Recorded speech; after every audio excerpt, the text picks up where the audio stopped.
Many of us carry patterns we wish we could put down. Worry, self-criticism, old fears, ways of thinking that have been with us so long they begin to feel like part of who we are. Buddhism offers a different way of seeing them, not as something permanent, but as habits of the mind, habits that we can change. Tonight, we will spend some time with Buddhist teachings and Zen stories on what happens when we stop treating every thought, fear, and identity as the final truth about ourselves. Before we begin, feel free to share what time it is and where you're listening from. As we go through our lives, there are parts of ourselves we begin to mistake for permanent. Habits we keep repeating even when we know they no longer help us. After enough years, it is easy to think, this is simply who I am.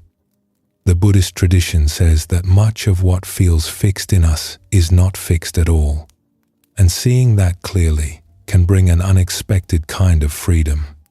That is what we are going to explore tonight. So let the body settle wherever it is. Let the day loosen its grip. There is nowhere to get to, and nothing left to manage. Thank you for joining us here at Midnight Monk. Let us begin. The Buddha taught that our deepest suffering comes from a case of mistaken identity. We take ourselves to be something far smaller than we are.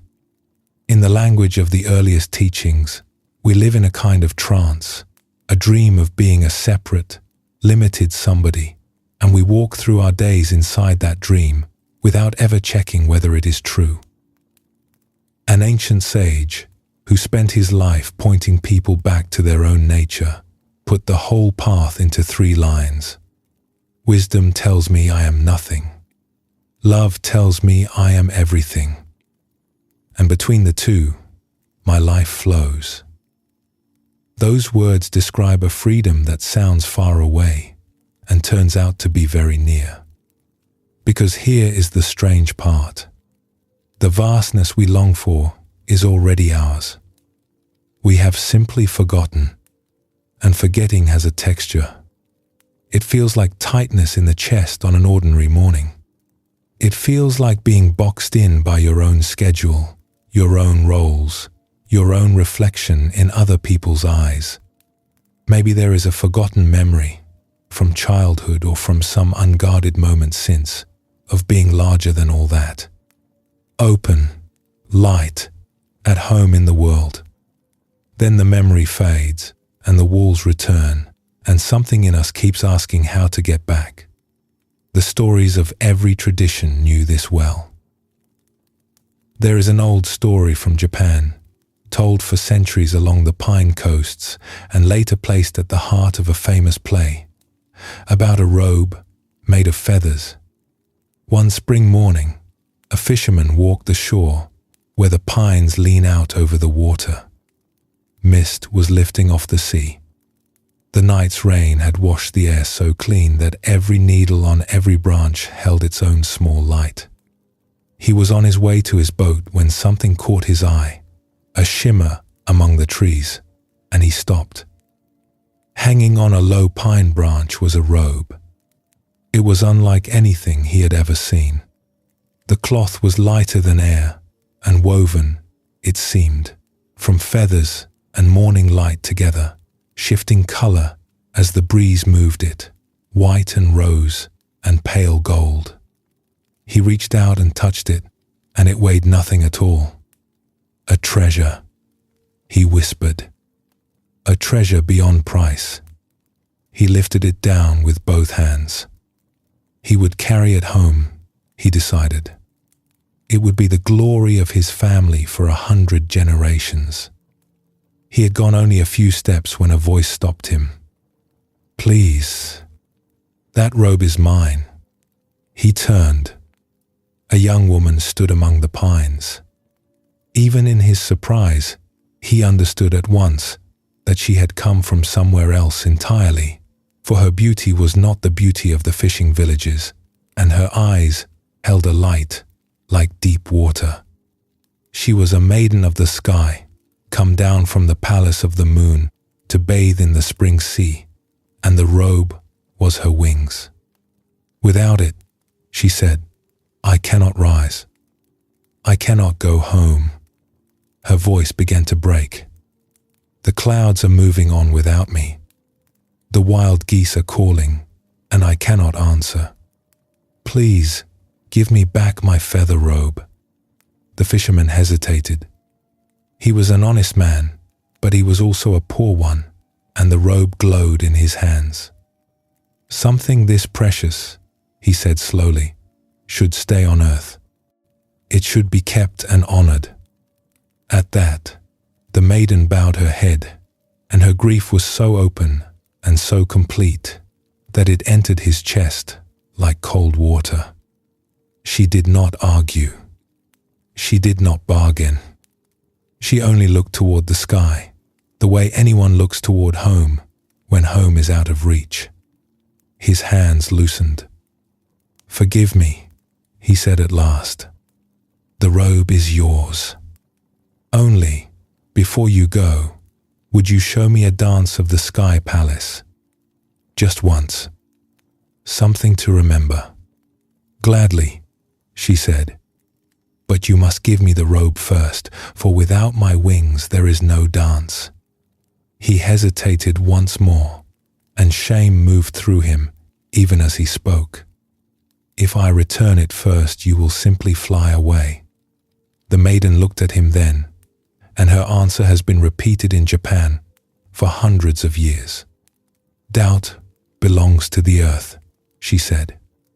In heaven there is no deceit. The fisherman felt his suspicion fall away like an old coat. He placed the robe in her hands. She drew it around her shoulders, and it settled over her as if it had been longing for her as much as she had been longing for it. And there on the sand, with the sea shining behind her, she danced. She danced the turning of the moon through its phases, the drift of clouds over the spring mountains, the falling of blossoms into water. The fisherman stood without moving, tears on his weathered face, understanding without any words that he was seeing a being remember what she was. Then, still dancing, she began to rise. Past the crowns of the pines, into the brightness above the bay, growing smaller and lighter until she melted into the haze around the far mountain and was home. In some ways, we are all the maiden. Something in us remembers weightlessness, remembers belonging to the whole sky. The homesickness in the story is instantly familiar, even to people who could not say what exactly they are homesick for. And we are also the fisherman. There is a part of the mind that finds the shining thing and grips it, that says, "This is mine now. This will make me safe. This will make me somebody." The Buddha called this grasping, and he saw that it is the very hand that builds our prison. The fisherman is never punished in the story. He is simply invited, by the maiden's sorrow and by her honesty, to open his hand. And the moment he opens it, the sky opens too. Wonder pours into the space where possession used to be. The teaching hidden here is that nothing about our true nature has been destroyed. The robe was never burned, never torn, never lost at sea. It was only mislaid, hanging on a branch in plain sight, waiting. The Zen tradition says the same about what it calls our original face. We have covered it over with roles and worries. We have not damaged it because it cannot be damaged. The covering happens to every one of us, and it happens innocently. A child arrives in the world wide open. Then, year by year, an identity gets assembled around that openness. A name, a family position, a collection of wants and a collection of fears and a running story about how we are doing. None of this is evil. Much of it is necessary. But slowly we move into the assembly and shut the door, until the roles and the wants and the fears feel like the whole of what we are. The trance is complete when we no longer notice it is a trance. There is a small tale about a young boy whose baby sister had just been born. He kept asking his parents to let him be alone with her, and finally they agreed, listening from the doorway. The boy leaned over the cradle and said to the newborn, "Tell me about God. I'm starting to forget." Whatever else that story is, it is honest about the direction we travel. We arrive remembering, and we grow into forgetting. Many people carry a childhood sense of exactly this.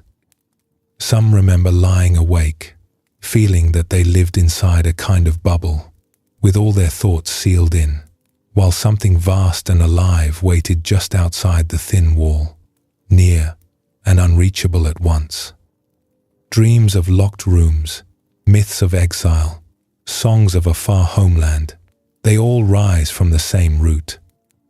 Across every culture, human beings describe the same predicament, closed in something small, sensing something boundless, looking for the way through.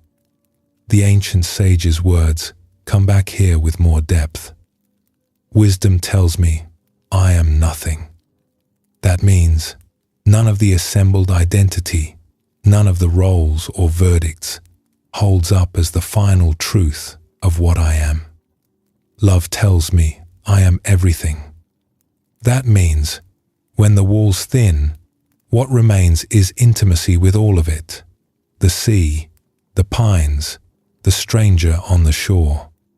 And between the two, my life flows. The life does not stop. The fisherman still fishes, only now there is sky in it. Long ago, so another tale tells us, all the birds of a great forest gathered in one clearing, and the noise of their debate shook the leaves. They had realized they had no sovereign. Every other kingdom had a ruler, and they had none, and the lack of one had begun to ache in them like an empty room in the middle of the heart. An old crane stepped into the center of the gathering. She had flown farther than any of them, and when she spoke, the clearing grew still. "There is a king," she said, "the great bird." The ancient ones knew of this. The great bird dwells beyond 7 valleys, on the mountain, at the edge of the world. Every one of us carries a trace of that king already, a single feather's worth of that radiance. That is why we ache. We ache because we belong to something we have never seen. A thrill went through the flock, and then, almost immediately, the excuses began. The nightingale spoke first, her voice sweet even in refusal. "My love is here," she sang. "The rose is about to bloom. How can I leave the garden for a mountain I have never seen?" "Your rose blooms for a week," the crane answered kindly, "and its thorns are long. You are giving your whole heart to something that cannot hold it. Come and find the beauty that does not wither." The peacock spread his shimmering tail. "Look at me," he said. "Surely a creature like me was made for palaces. I will wait here to be discovered." "You are looking at your feathers," said the crane, "and forgetting your wings." The owl hooted from a hollow tree that he could not leave his store of treasures. The finch trembled that she was too small and too weak for such a road. One by one the crane met every fear and every attachment with the same steady patience. "The journey is long," she admitted. "There are 7 valleys. The valley of the quest where you must set down what you think you know. The valley of love, which asks for everything. Valleys of letting go, of astonishment, and at the very last, a valley of deep surrender, where the traveler arrives with empty wings. Many will turn back, but the ache will not leave you here in the forest. The ache is the king calling. So they flew. Thousands upon thousands rose from the trees in a single storm of wings, and the valleys did their slow work. In the first valley, the proud forgot their titles or turned around to reclaim them. In the valley of love, some found they loved their comforts more and circled home. Storms wearied them. Distances hollowed them.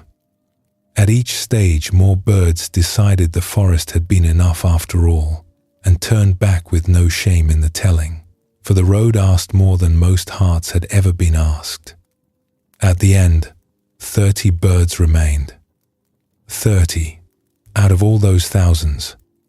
They came over the last ridge with their feathers dull and their wings trembling, and there at the summit they found no palace and no throne. They found a lake, high and still, holding the sky without a single ripple. "Where is the king?" murmured the finch, who to her own astonishment had made it all the way. "We were promised the great bird," said the others, looking around at the bare and shining summit. "Where is the one we came for?" Then the wind settled, and the lake became a perfect mirror, and the 30 birds looked down into it together. 30 faces looked back, worn, humbled, emptied of everything they had started with, and shining. They looked, and slowly the understanding rose through them like dawn moving up a mountainside. The radiance they had crossed the world to find was looking at them out of their own eyes. It had made the whole journey with them. It had been the one flying. The crane said nothing at all, because there was nothing left to say. The bird's journey is our journey told at a distance, and its ending answers the deepest doubt a person can carry. The doubt says, maybe there is nothing more. Maybe this longing is just a trick of the mind, wanting what does not exist. The tradition answers with a simple observation. You cannot ache for something you have no knowledge of. A fish does not long for water while it swims. It is only when something in us has known vastness that confinement hurts. The longing itself is the evidence. It is the single feather of the king that each bird carried, the reason the empty room in the heart ached at all. In the Zen way of saying it, the one who seeks the ox is riding the ox. Your very homesickness is the home knocking from the inside. This changes how the longing feels. Most of us treat it as a symptom of failure, proof that our life has fallen short. Seen truly, it is a compass. It points, and it pulls, and it does not give up on us no matter how many years we spend arranging the furniture of the small life.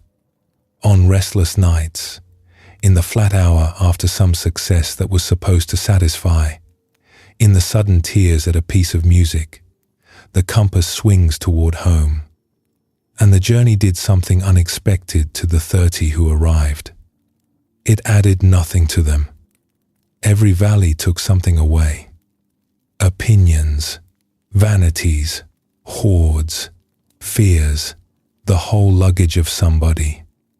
What remained at the Mirror Lake was what had been there before the luggage. This is why the Buddha compared awakening to subtraction rather than achievement. Nothing needs to be built. He compared his teaching to finding an ancient path, overgrown and forgotten, leading to a city that had been there all along. One caution belongs here, and it is a warm one. Hearing all this, the mind may quietly start a new project called getting rid of myself. That project fails, because it is run by the same small self it hopes to remove. The maiden did not destroy the fisherman to reclaim her robe. The birds did not tear out their feathers to find the king. The invitation is only to see through the smallness, to hold it lightly, to let the walls become windows. The roles can stay. The name can stay. They simply stop being a cage and start being clothing. There is a way to let this wisdom breathe in ordinary life, and it asks for no effort at all. It is only a kind of noticing. Somewhere, in the flow of an evening, there are moments when life feels tight. Perhaps a thought about tomorrow arrives, and with it a familiar pressure behind the ribs, a sense of being pressed into a corner. And there are other moments, sometimes only seconds long, when everything loosens. A long exhale. The sound of rain reaching the ears with nothing needing to be done about it. The body resting with real weight into whatever holds it. The exploration is simply to taste the difference between those two, the closed moment and the open one, without correcting anything. Confinement has a flavor. Openness has a flavor. A person who begins to know the two flavors has already stepped outside the trance, because the trance depends on never being noticed. Even now, there may be a little more room in the breath than there was an hour ago. That small room is the same sky the maiden rose into. Smaller, for now. The same sky.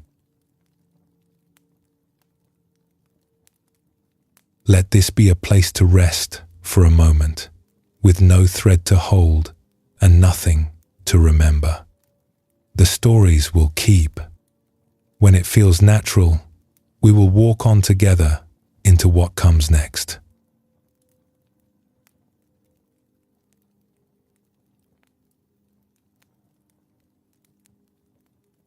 Zen master Dogen, who carried the teaching from China to Japan 8 centuries ago, wrote something that has guided practitioners ever since.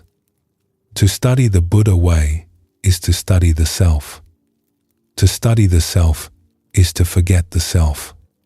To forget the self is to be awakened by the 10,000 things. Awakened by the 10,000 things. By rain on a roof. By a friend's face across a table. By the steam rising off a bowl of soup. Dogen is saying that ordinary experience, met fully, is itself the doorway.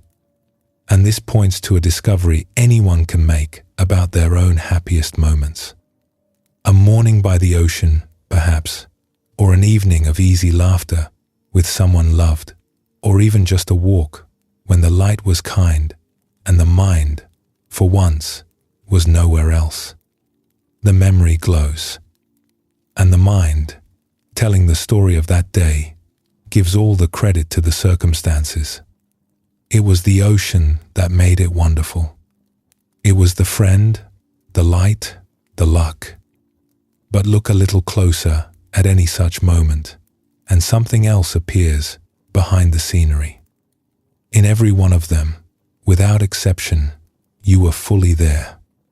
Awake, open, receiving. Presence was the hidden ingredient, and presence is what the heart was actually tasting. The ocean has been beautiful on 1,000 days when it gave you nothing, because you walked beside it lost in thought. The difference was never the water. The difference was the arrival of you. This is a large claim, and the tradition does not ask anyone to take it on faith. It offers stories of people who discovered it for themselves, sometimes in a single night. In China, nearly 1,000 years ago, there lived a poet named Su Dongpo. He was one of the most brilliant men of his age. Officials quoted his essays, students memorized his verses, and his calligraphy was treasured in the capital. He was also, in his middle years, a sincere student of the way, and like many brilliant people, he found that his brilliance kept getting in the road. He could out-argue nearly anyone, including, much of the time, himself. He came one season to a monastery on a mist-covered holy mountain to study with an old Chan master there. And one evening a question rose in him that he could not put down. The scriptures said that the teaching pours forth not only from teachers and texts, but from the world itself. That streams preach, that mountains proclaim the truth without pause. He went to the master with it. The old writings say the insentient things expound the teaching, he said. The rivers, the very stones. But a stone has no mouth. If the mountains are teaching day and night, why have I never heard a single word? The master looked at him for a long moment. You have described the problem exactly, he said. They have never stopped speaking. You have never started hearing. Then tell me how to hear. That, said the master, no one can carry to you, and he would say nothing more. Su Dongpo left the interview room restless. It was already dark. Rather than return to his quarters, he walked out along the mountain path, arguing with the answer, composing rebuttals, doing what his remarkable mind had always done. The path followed a valley stream, and the sound of the water ran alongside his thinking, ignored, the same as always. He walked a long time, and somewhere in those dark hours, an unusual thing happened, the kind of thing that cannot be forced and cannot quite be explained. His arguing wore itself out. There was no one out there to convince. The night asked nothing of him. Little by little, thought grew tired of its own voice and set itself down like a traveler setting down a heavy pack. And into the space where the arguing had been, the stream arrived. It had been sounding all along, of course. All evening. All year. For 10,000 years before he was born. But now there was room for it, and it poured in, cold and silver and endlessly articulate, and the poet stood still on the dark path and heard it, truly heard it, for the first time in his life. He stayed by that stream through the whole of the night, not thinking about the water, just present, while the mountain said what it had always been saying. At dawn he walked back and wrote 4 lines and brought them to the master. The verse said that the sounds of the valley stream are the Buddha's own broad tongue, and the colors of the mountain are nothing other than his pure body, and that through the night he had heard 84,000 verses pour forth, more teachings in one darkness than in all his years of study. The master read it and looked up, and there was nothing to correct. Generations later, Dogen himself would tell this story to his own monks, and he added one remark that goes to the center of everything. Through all his springs and autumns before that night, Dogen said, the poet had never once seen the mountains or heard the water. That night, he saw them for the first time. He saw them for the first time. A man of 50, who had lived among mountains, written poems about mountains, been praised across an empire for his descriptions of mountains. And Dogen says, accurately, that until that night, he had never seen one. This is the secret hiding inside our happiest memories. What we love, in the moments we call wonderful, is contact. Reality, arriving undiluted. Most of the time we move through the world at one remove, wrapped in a running commentary, tasting our thoughts about the meal rather than the meal. Then here and there the wrapping thins. It might take a night sky so vast it stuns the commentary silent. It might take music, or danger, or exhaustion, or grace. Suddenly the water is cold, the light is golden, the bread is fragrant, and life feels, for a little while, like enough. Like more than enough. The mind bottles these moments and labels them by their scenery. Best sunset, perfect afternoon, and then it goes chasing the scenery again, and cannot understand why standing in the same spot a year later does nothing at all. It is chasing the bottle and missing the wine. The wine was presence. The wine was always presence. Whole lives are spent chasing the bottle. It is the engine under so much modern restlessness. The holiday is booked because the last holiday held a golden afternoon, and the mind wants the afternoon again and knows only the coordinates. The purchase is made because something once felt abundant, and the object was standing nearby when it happened. None of this is foolish. It is simply aimed one step to the side of the target. The golden afternoon glowed because, for an hour, nothing pulled attention out of it. That hour can never be rebought, and it can always be re-entered, anywhere, in any weather, because the ingredient was never for sale in the first place. The Buddha called this open, awake quality remembering, and he called it the path to the deathless. Wonder at the natural world is one reliable doorway into it. Deep quiet is another. The mountain stream found Sudongpo through the first door and the second at once, when the night grew still enough for him to stop narrating.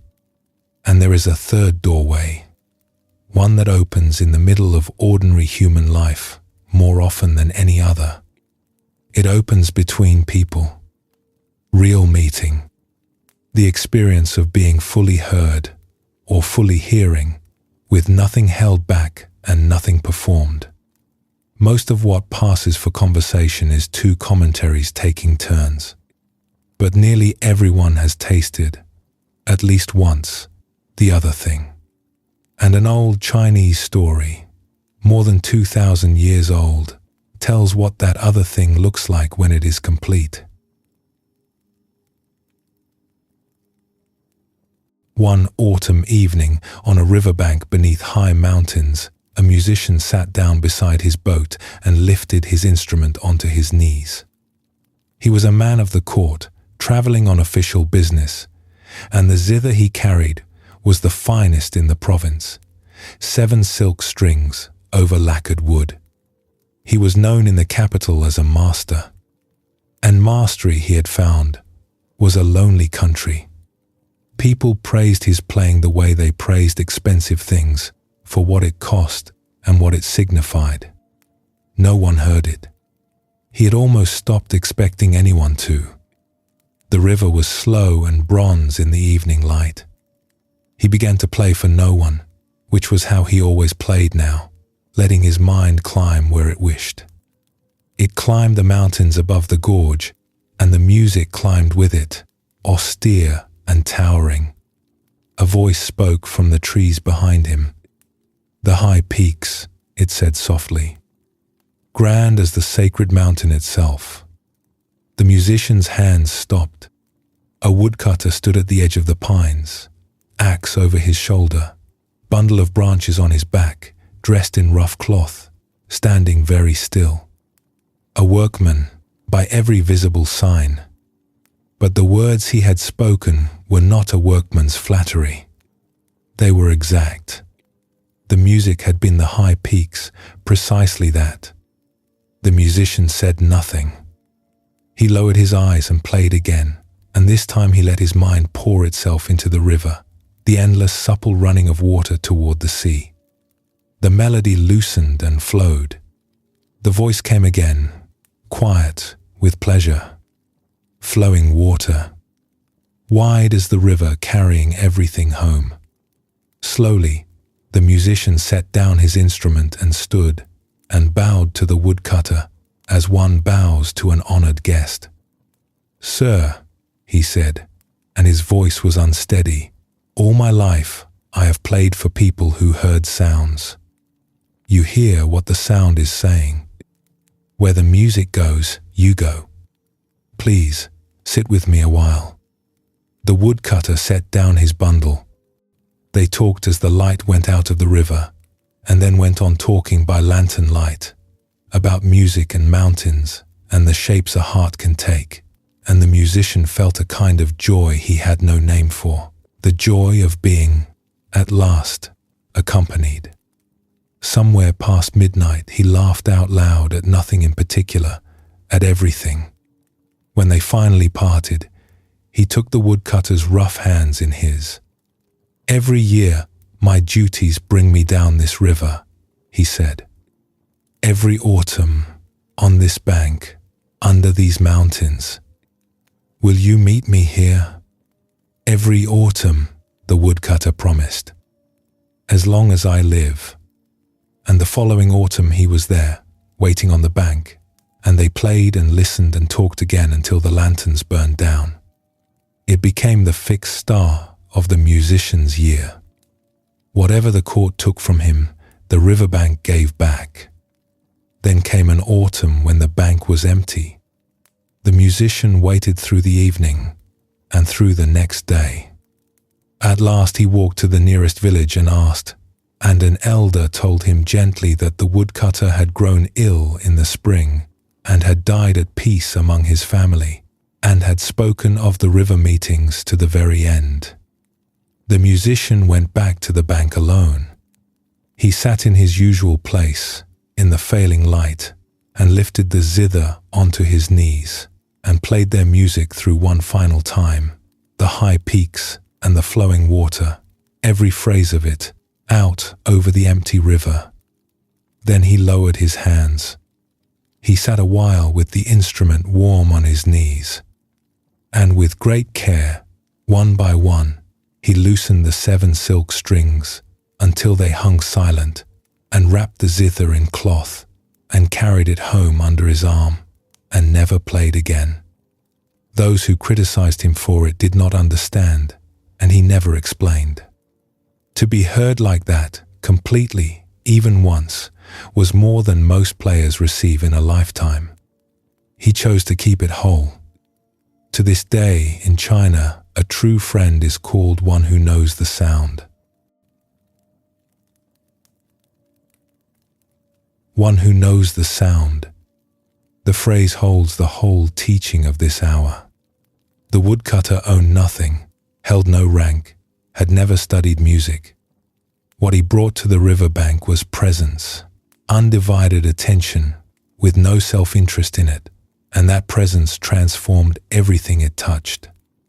It turned sound into meeting. It turned a lonely master into a happy man. Every listener before him had been at the same concerts, hearing the same notes. The notes were never the missing thing. This is true in kitchens and cars and hospital rooms everywhere, tonight. The difference between an empty conversation and a nourishing one is rarely the words. It is whether anyone actually arrived. A child tugging at a sleeve is asking for presents, whatever the stated request, and the moments people describe on their deathbeds, the ones that turn out to have been the treasure of a whole life, are almost always moments of simple, complete meeting, arrivals, rather than achievements. There is comfort, too, in how the story honors endings. The musician's grief was real, and the gift remained real inside it. What presence gives is never wasted, and never quite lost. One autumn of true hearing outweighed decades of applause. A word about the glow and its fading, because the fading troubles people. Sudongpo did not spend the rest of his life in that night by the stream. The musician could not live on the riverbank. Openings close again. The commentary resumes. This is normal, and the tradition says it is no failure. Each opening leaves the door a little looser on its hinges. The path is simply this: returning. Visiting the open country often enough, through wonder, through stillness, through real meeting, that its air becomes familiar. What is familiar? we find our way back to, even in the dark. Slowly, over a lifetime of returns, the visits lengthen, and the question of which country is home begins, ever so quietly, to answer itself. Of the doorways, stillness deserves a special word, because it is the one that stands open at the end of every single day. Wonder needs a sky. Meeting needs another person. Stillness needs only a stretch of unclaimed time, exactly like this one, when the doing is done and the body is at rest and nothing demands narration. The commentary may go on talking for a while out of pure momentum. It always does. Underneath it, all the same, the stillness is already complete, needing no improvement, and it receives whoever settles into it with the same patience the mountain kept for its poet. The exploration this teaching invites could not be smaller or easier. Somewhere close by, right now, there is one pleasant thing arriving through the senses. Warmth, maybe. The weight of a blanket. A distant hum that is almost musical if no one hurries it. Let one such thing be received all the way, for the length of a breath or two, with full welcome. And in the receiving, there may come a faint noticing of the receiver, the awake openness the pleasantness is landing in.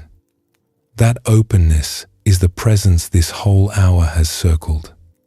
It was present at every happy moment life has ever offered, and it is present now, needing no ocean and no riverbank, doing what it has always done, which is simply, faithfully, being here. Here the path widens into a resting place. Nothing needs following for a little while, and nothing will be missed. Whenever it feels right, the next stretch of the road will be there, and we will take it together.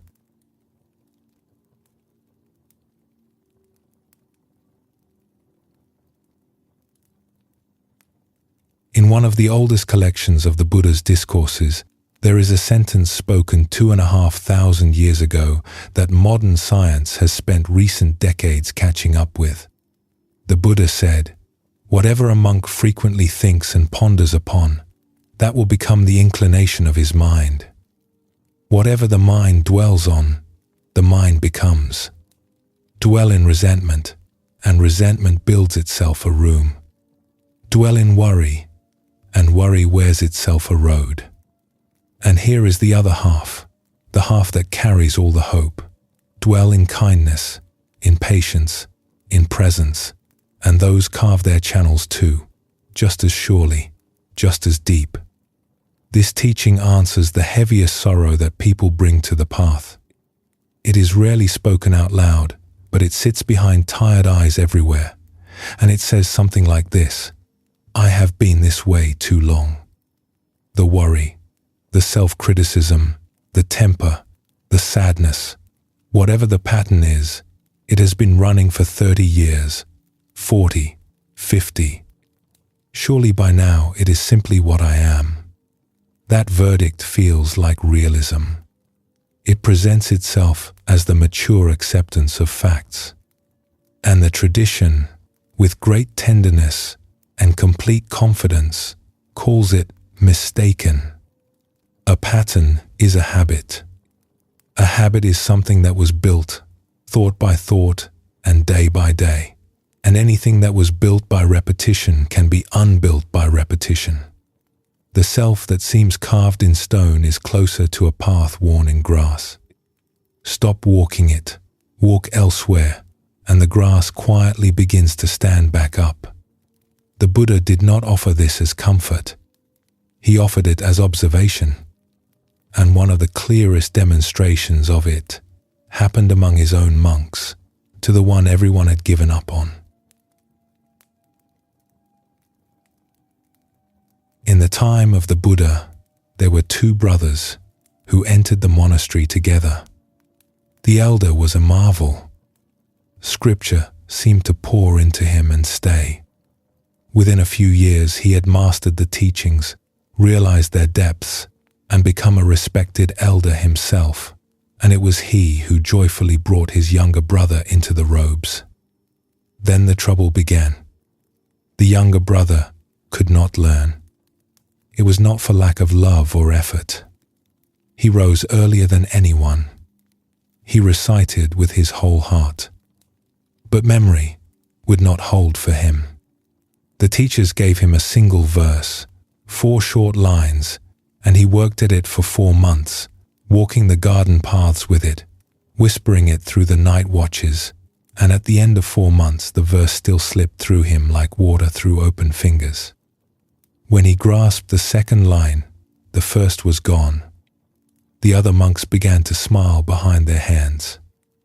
The slow one, they called him. And the name did what names do. It moved inside him and put down roots until it stopped feeling like a name and started feeling like the truth. Slowest of the slow, the one who cannot. At last, even his brother despaired. Kindly and with sorrow, the elder took him aside. "Perhaps the holy life is beyond you," he said. "Perhaps you would live more happily at home." And the younger brother, hearing from the person he most trusted the very verdict he had passed on himself, bowed his head and agreed to leave. At dawn he stood at the monastery gate with his few belongings, weeping without a sound. And it happened that the Buddha was walking near the gate in that early hour and saw him. "Where are you going?" the Buddha asked. "Home, Blessed One. I cannot learn. Everyone knows it now. Even my brother has given up on me. A man who cannot hold one verse in 4 months has no place here." The Buddha looked at him for a while, and in his gaze there was no trace of the verdict the whole monastery had agreed upon. "You did not enter this life for your brother," he said. "You entered it for awakening. Come with me." He led the weeping monk to a bench outside the fragrant hall and sat him down facing the east, where the light was rising. Then he placed in his hands a piece of clean white cloth. "Here is your practice," the Buddha said. "Hold this cloth and rub it, and as you rub it, say these words, wiping away the dust. Nothing else. This is the whole of it." The younger brother looked at the cloth and at the Blessed One and found no mockery in either. So he began. Sitting in the morning sun, he rubbed the white cloth between his hands, saying softly, "Wiping away the dust. Wiping away the dust." For once there was nothing to memorize and no way to fail. His shoulders came down from around his ears. The words and the cloth and the sunlight settled into one simple rhythm, and his whole scattered mind, for the first time in years, gathered into a single place.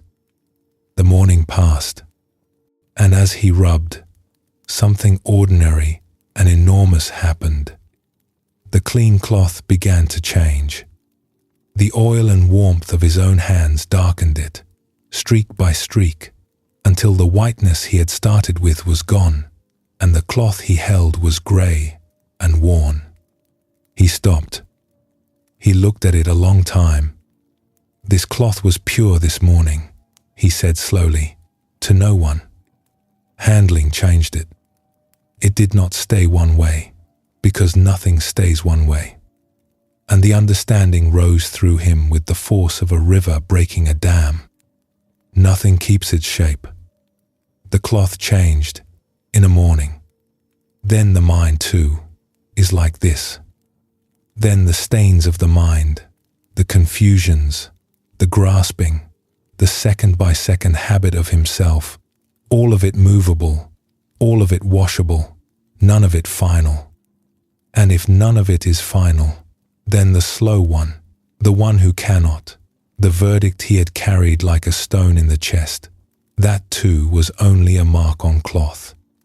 Something in him let go of a burden it had been holding so long that he had mistaken the weight for his own body. They say the Buddha, from far away, knew the moment it happened, and sent the monk his voice and his encouragement across the distance. The dust that matters is never on the cloth, and it is never in your nature, and you are seeing this now for yourself. By the time the community returned that day, the brother, whom everyone had given up on, was transformed, settled, luminous, free. He, who could not hold 4 lines in 4 months, had gone all the way through the teaching in a morning, holding nothing at all except a piece of cloth. He remained in robes all his life, honored among the awakened ones. And of all the enlightened disciples, the tradition remembers him with special affection, because his story keeps a door open for every person who was ever called slow, or hopeless, or too far gone to change. The whole monastery agreed on what that man was. His brother agreed. He agreed. And every one of them was wrong. That is the first mercy in the story. A self-verdict can be unanimous and still be false. The label had a history, a beginning, a mechanism. Other people said it, then he said it, then the saying became a groove, and the groove became a fact, and the fact governed his life at the gate that morning. Nowhere in that entire chain is there anything solid. There is only repetition, and repetition can be interrupted. The second mercy is how the interruption happened. The Buddha did not argue with the verdict. He did not deliver a speech about hidden potential. He gave the man's hand something simple and honest to do, and let reality make the argument. The cloth changed, visibly, undeniably, in a single morning, and in its changing, it quietly took every fixed thing down with it. What the mind could not learn as doctrine, the hands learned as fact. The modern world has arrived at its own version of this teaching. Those who study the brain now say that the pathways of thought are living things, that they strengthen with use and weaken with disuse, and they have a saying, "What fires together, wires together." It is the Buddha's sentence in newer clothing. Whatever is pondered becomes the inclination.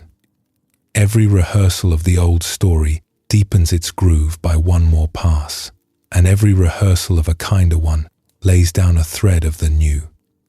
Neither the ancient teachers nor the modern ones found a single exception. There is no age and no amount of history at which a mind loses the ability to lay new track. Despair, seen in this light, changes its face. Despair claims to be a conclusion drawn from long evidence. Really, it is one more thought being frequently pondered, one more groove, wearing itself deeper, the trance defending itself in the voice of realism. The feeling of it is heavy and convincing. The content of it is a habit, exactly like the rest, and it obeys the same law. Which raises the practical question, the one every teacher on this path hears sooner or later. Fine, the pattern can change, but it is 30 years deep. How does anyone wear away something that solid? A story from the mountains of China answers with a picture instead of an argument, and the picture has lasted 1,000 years. An old tale tells of a young novice at a mountain temple who reached the end of his rope. He had come up the mountain full of fire, and the fire had gone out. The teachings would not open for him. His sitting was a war with his own knees and his own boredom. Older monks floated through the halls with settled faces while he churned. One grey morning he decided the whole thing had been a mistake, packed his small bundle before anyone was awake, and started down the mountain path for home. Halfway down, where the path crossed a stream, a sound reached him. A slow, patient scraping, over and over, with the rhythm of someone who was in no hurry at all. Beside the stream sat an old woman. Her hair was white and tied back, her sleeves were rolled, and in her hands was an iron pestle, a heavy bar of black metal as thick as a man's wrist. She was grinding it against a broad, wet stone. With the whole weight of her back, she drew the iron across the stone, dipped water over it, and drew it across again. The novice stopped. Curiosity is stronger than despair in the young, and he set down his bundle. "Grandmother," he said, "forgive me. What are you making?" She did not pause her strokes. "A needle." He waited for the rest of the joke. It did not come. "A needle," he repeated. "From an iron pestle." "For embroidery," she said. "A fine one, with an eye for silk thread." "But grandmother." He crouched beside her, half laughing, half alarmed for her. "That bar is as thick as my wrist. You would need years. 10 years. More. It cannot be done." Now she stopped and looked at him, and her eyes in their nest of wrinkles were amused and completely unworried. "Young man, does the stone complain? Does the iron refuse? Every stroke takes a little. None of the strokes is wasted, and none of them is difficult. I do not grind a needle. I grind this stroke." She drew the pestle across the stone once, with love, as if to demonstrate. "The needle is already in there. Patience is how it comes out." The novice opened his mouth to argue, and then he looked down, and his argument died. There in the broad stone, under her working hands, lay a smooth, worn channel, a hollow the exact width of the pestle, polished by 10,000 passes. The stone. The iron had been reshaping the stone. The hardest things in the world, and they were both of them yielding, stroke by unhurried stroke, to an old woman's patience. He sat by the stream a long time after she gathered her things and went. Then he stood, took up his bundle, and climbed back up the mountain. The teachings did not open for him that season or the next. They opened eventually. And for the rest of his long life in the temple, whenever a young monk came to him in despair, ready to quit, he would not lecture. He would only tell about the old woman at the stream, and let the pestle and the stone say the rest.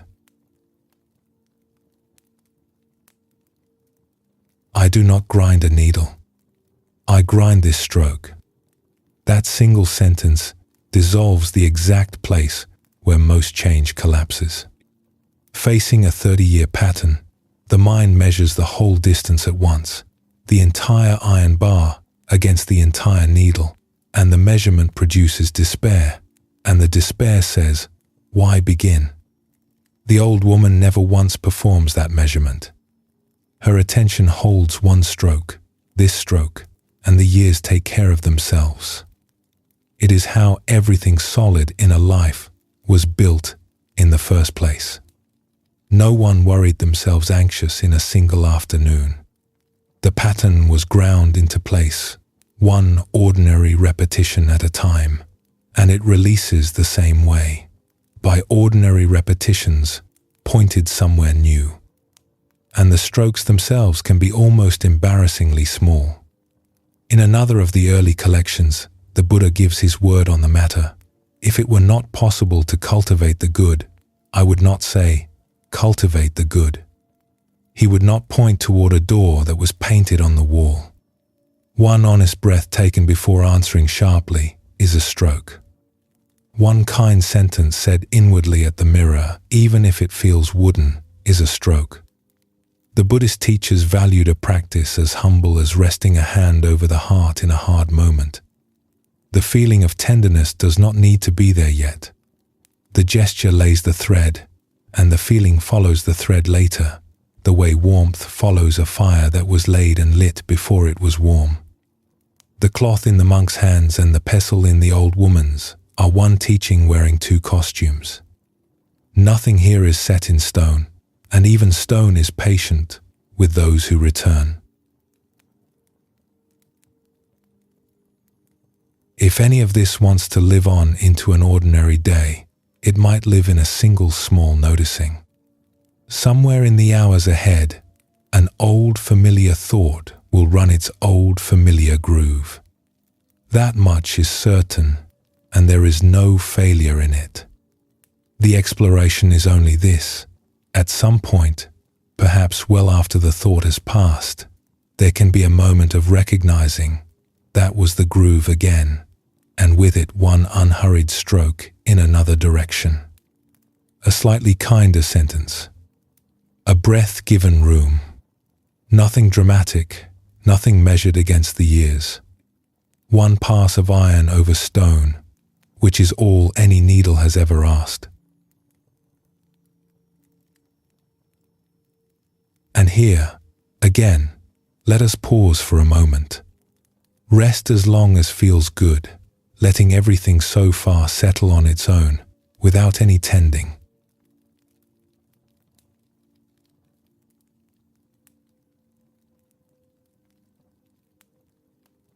In the Dhammapada, the collection of the Buddha's sayings that monks have memorized for over 2,000 years, there is a verse that names the forces that shape a human life. There is no fire like passion, the Buddha said. There is no grip like hatred. There is no net like delusion. There is no river like craving. No river like craving. Rivers carve. Give a river enough seasons, and it will cut a canyon through solid rock, and everything that lives near it will arrange itself around the water. The Buddha chose the image carefully because he had seen what craving carves. It carves a self. That is the strange and freeing idea at the center of this hour. We usually picture the self as a thing, a fixed object we carry through the years, as a snail carries its shell. The Buddha looked closely and reported something different. The self is an activity. It is something being done, freshly, moment by moment, and it is done with two hands. One hand reaches and grasps, pulling toward us what we want. The other hand pushes, shoving away what we do not want. Watch those two hands at work for a single day, the reaching and the pushing, and you are watching the self being manufactured in real time. And because it is an activity, it can be felt. This is the practical heart of the teaching. Every episode of strong wanting has a body to it, a leaning forward, a tightening in the chest, a narrowing of the whole world down to the wanted thing. Every episode of strong resistance has a body too, a clenching, a hardening, a pulling back. The self is the one place in the universe where we hold a permanent front row seat, and the Buddha said, use it. Feel the hands at work, and something remarkable begins to happen. The first hand, the grasping one, has a famous portrait in the Jataka tales. It is the portrait of a man who got everything. The Jataka tales, the Buddha's own collection of past life stories, remember a king whose fortune passed all believing. He was born under every favorable star, and as he grew, it became clear that the world intended to refuse him nothing. When he became king, the story says, a wonder attended him. If he closed his left hand and touched it with his right, jewels rained from the open sky, falling around him knee-deep, sapphires and pearls drumming on the palace stones like a summer storm. His granaries overflowed. His borders held. His people loved him, and they had reason to. He was a prince for a length of years hard to imagine, and a king for longer, ruling the 4 quarters of the earth. Every appetite found its feast. Every curiosity found its answer. Every desire, the moment it lifted its head, was met. And one morning his ministers found him on the terrace, staring out over the loveliest kingdom in the world, with a shadow on his face. "Majesty," the eldest asked, "what troubles you? Is there war? Is there illness?" "There is nothing," the king said slowly. "That is what troubles me. I have everything, and it is not enough. Tell me, is there anything lovelier than this world of mine?" The ministers glanced at one another. "Majesty, the sages speak of the heavens above this world. Beside those, they say, all earthly kingdoms are a candle beside the moon." Something flickered in the king's eyes, the old bright hunger, and he felt almost relieved to feel it. "Then that is what remains," he said. Such was his merit, the story tells, that the way opened for him. He rose to the first heaven, and its guardian kings came out to meet him with garlands and perfumes, and seeing his radiance, they offered him their realm. He ruled it. Ages passed like afternoons. The pleasures of that heaven made earthly pleasure seem like the memory of a memory. And the morning came when the guardian kings found him staring into the distance with a shadow on his face. "Is there anything lovelier than this?" he asked. "Above us," they admitted, "lies the heaven of the 33, where the king of the gods holds court. Beside it, our realm is a candle beside the moon." So he rose again, and the king of the gods himself came out to welcome him, saw the greatness of him, and did what had never been done. He divided his own throne and gave the newcomer half of heaven itself. Side by side they ruled at the summit of everything. Time up there is not like time below. Generations of gods came and went. The mountain of the world wore down by a hand's width. And through all of it, the king from the earth sat on half the highest throne, wanting for nothing that existed. Then one day, in the middle of that endless afternoon, a thought arrived. It was a small thought, and very old, and he knew its voice like his own. "Half a throne," the thought said. "Why half?" And in the instant he welcomed that thought, something changed in him. The radiance that had carried him up through the worlds began, very slowly, to dim. The heavens cannot hold a heart that is leaning out of them, and his whole being was leaning now, reaching as it had reached his entire life. Gently, the way a leaf comes down through still air, he sank out of heaven, down and down, and came to rest in a garden on the ordinary earth, an old man lying under fruit trees, with the wind moving the leaves overhead.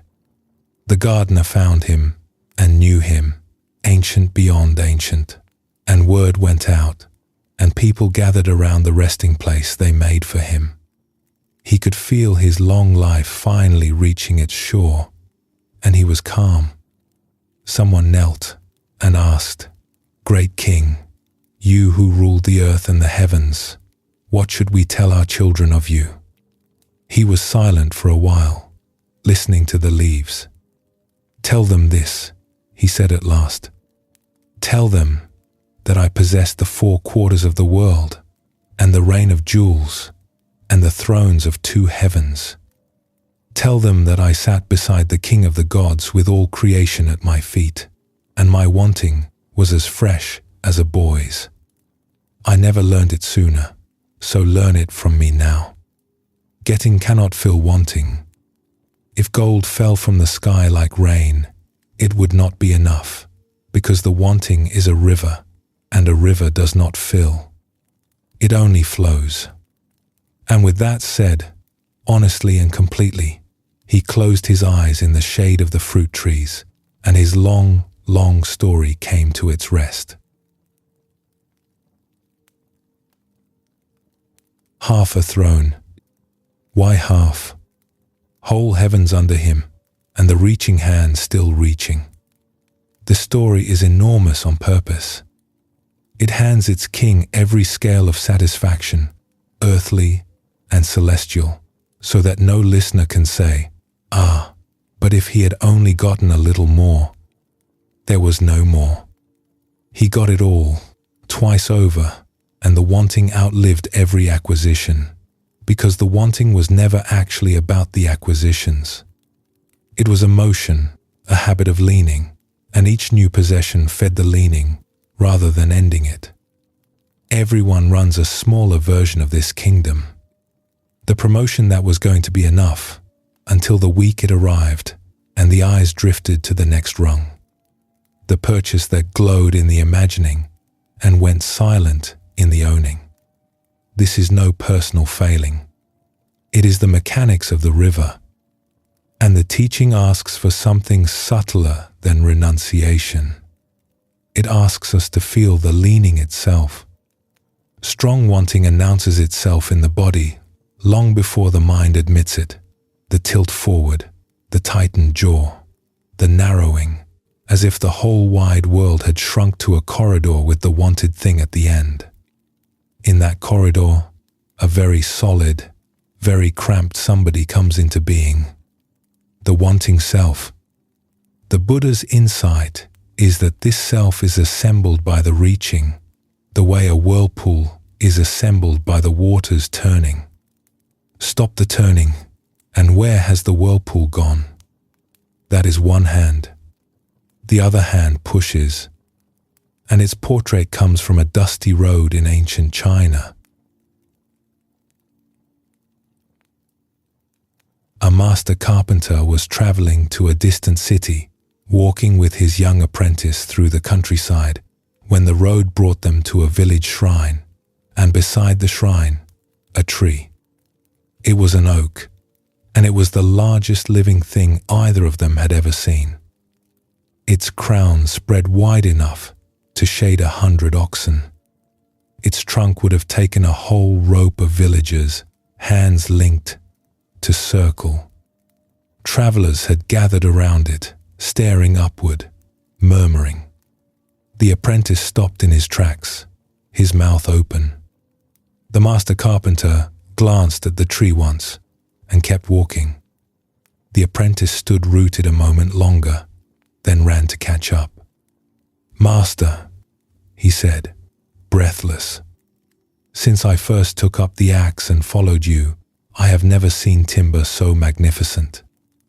And you walked past, without even stopping. How can that be?" "Save your breath," the old man said, without slowing. "It is a worthless tree. Look at it properly. The trunk is twisted through and through. Cut boats from it, they would sink. Cut beams from it, they would split. Make furniture, it would fall apart in a season. Doors would weep sap, pillars would draw the worms. There is no straight plank in the whole giant. Useless wood. That is why it has been left to grow so old. Nothing about it is any good." The apprentice looked back once at the great crown of the tree, dark against the sky, and said nothing more.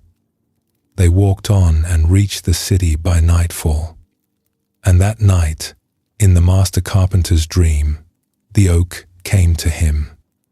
It stood in the dream as it stood by the shrine, vast, its leaves moving without wind, and it spoke in a voice like slow branches. "What were you comparing me to?" it asked. There was no anger in the question, only a great patience. "To your useful trees? To the cherry, the pear, the orange? Come, look at what their usefulness buys them. The moment their fruit ripens, they are stripped and shaken. Their large limbs are broken for the harvest, their small limbs torn.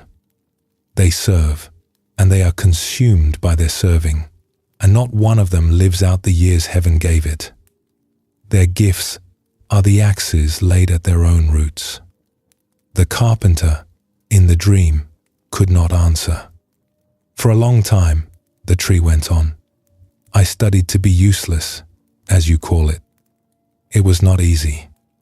More than once I came close to the saw, but I finished my study, and my crookedness is my completion.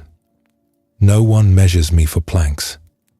So the seasons are mine, all of them. Birds nest in me through the spring. Travelers shelter under me through the summer, 100 at a time, and the village makes its festivals in my shade. You stood beneath the only tree on that road, with nothing to fear, and you called it the worthless one. Tell me, old measurer of wood, which of us has spent his years poorly? The carpenter woke before dawn with the voice still moving in him. The next morning he told his apprentice the dream, and the young man, being young, asked eagerly what it meant. The old man was quiet for a long time. It means, he said finally, that I looked at a living mountain and saw missing furniture. The fault was never in the tree. And travelers on that road said that ever afterward, when the old carpenter passed the shrine, he would stop and set down his tools and stand a while in the great shade and bow before walking on. The carpenter's eye is the pushing hand made visible. Wherever it looked, it measured, and whatever fell short of the measure, it discarded. His glance turned the largest living thing in the province into a defect, and here is the point of the dream. While the eye was rejecting the tree, the eye was also building the rejecter. A hard, tight, joyless somebody, walking past wonders with his verdicts. Everyone owns that eye. It comes out in traffic, in the kitchen surveying someone else's mess, in front of mirrors, in the long silent commentary on the day. This should be different. That should not have happened. He should not be that way. And every should is a small clench, a pushing against what is already here, and the pushing has a body to it just as wanting does. A stiffness in the neck, a hardness behind the eyes. The world, which was wide a moment ago, closes to the size of the complaint. That closing is the self, coagulating around its no, exactly as it coagulates around its yes. Two hands, one whirlpool. An evening at home shows the whole workshop in miniature. A message goes unanswered, and the reaching hand starts checking, and a slightly anxious somebody assembles around the checking. A remark lands wrong at dinner, and the pushing hand stiffens, and a wounded somebody assembles around the stiffening, complete with a history and a case to argue. An hour later, both somebodies have dissolved without a trace, and a relaxed somebody is on the sofa wondering what all that was about. Selves come and go like this all day, each one convincing while it lasts, each one made on the spot out of one reach or one refusal. Seen often enough, the coming and going becomes oddly comforting. Whatever appears and disappears that easily was never the owner of the house. And the tree's answer to all of it is not an argument but a life. Left unmeasured, its nature unfolded on its own terms and turned out to shelter a village. What the measuring eye called crookedness was, from inside, completion. Something to hold with care here, because the same verdict machinery that runs on kitchens and traffic runs, most cruelly, on ourselves, on the crooked, unproductive, unmeasurable parts of our own nature, the parts that would sink as boats and split as beams. The dream suggests they may simply be the parts through which, one day, the shade comes. So the self is a verb wearing the costume of a noun, made of reaching and pushing, over and over, and both movements leave fingerprints in the body, which means both can be caught in the act. And a self that has been watched in the act of assembling itself is already looser than it was, because the trance needs the dark, and this kind of feeling is light. Should this wisdom want a place in an ordinary day, it needs nothing arranged. Wanting and resisting will both visit tomorrow. They visit everyone, daily, and no bell needs setting. The exploration is only a soft curiosity about their arrival. Sometime, in the middle of an ordinary want or an ordinary irritation, there may come 1 second of feeling the body doing it. The lean, the clench. Nothing needs fixing in that second, and no verdict is called for, since a verdict would just be the pushing hand again, pushing at the pushing. It is enough to feel the hands at work once, briefly, the sculptor caught mid-gesture. That single moment of feeling holds more freedom than a year of resolutions, because whirlpools were never dissolved by scolding the water. The path pauses here, under its own broad tree. Settle into the shade for as long as it pleases, holding nothing. When the walking resumes, it will resume without effort, and everything needed will still be near.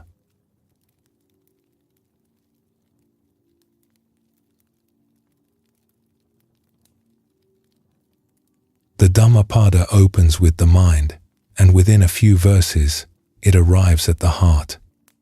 Hatred is never appeased by hatred in this world, the Buddha said.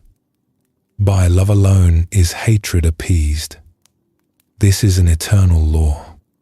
He was speaking of quarrels between people, and the early Buddhist commentators always added that the verse points inward too, at the longest quarrel any of us conducts, the one with ourselves. Because most people, on discovering their own patterns, do exactly what warring villages do. They attack. They meet the anxious self with contempt, the craving self with shame, the failing self with a cold inner voice that would never be tolerated from a stranger. And the eternal law holds indoors as well as out. The war does not end the pattern. The war feeds it. So the path offers something else, and this hour is about learning its shape. The Buddhist tradition calls it witnessing, and the instructions are precise. Witnessing has 3 movements, simple enough to name in a breath. First, recognize what is actually happening, the thought, the feeling in the body, the behavior already in motion. Second, meet what has been recognized with warmth, actual kindness, the kind you would give a tired friend. Third, release, settling back into the life of the senses, the sounds and weight and breath of the present, where the pattern has no floor to stand on. Recognize, soften, release. And of the 3, the teachers insisted, the middle one is the hinge. Seeing without warmth accomplishes nothing. This is a hard saying for able, disciplined people who would prefer that clear observation be enough, and there is a story in the tradition that seems designed for exactly those people. It is the story of one of the most brilliant minds India ever produced, and the 12 years he spent getting nowhere. Among the great figures of Indian Buddhism, few are honored like Asanga, whose writings later traveled to every corner of Asia. But the story the tradition loves best is from before all that, when he was simply a determined monk with a single enormous ambition. Asanga had given his heart to Maitreya, the Buddha of loving kindness, the embodiment of everything warm in the teaching. And he conceived a great vow. He would meet Maitreya directly, face to face, and receive the teachings from him as a student receives them from a living master. So he found a cave, high on a mountain, and sealed himself into retreat. His discipline was perfect. He rose in darkness. He recited, visualized, made his offerings, held his sessions without a wasted minute, day upon day upon day. 3 years he practiced in that cave. Nothing. No vision. No voice. Not so much as an auspicious dream. He came down the mountain in defeat. But on the road he saw something that shamed him back. A bird building a nest on a cliff face, carrying one strand of grass at a time across a gorge. If a bird gives patience like this to a nest, he thought, surely my goal deserves more than 3 years. He turned around and climbed back up. 3 more years. Perfect sessions, perfect discipline. Nothing. He quit again, and again the world seemed to place a lesson on the path, water wearing a groove into solid stone this time. And again, he shamed himself back up the mountain.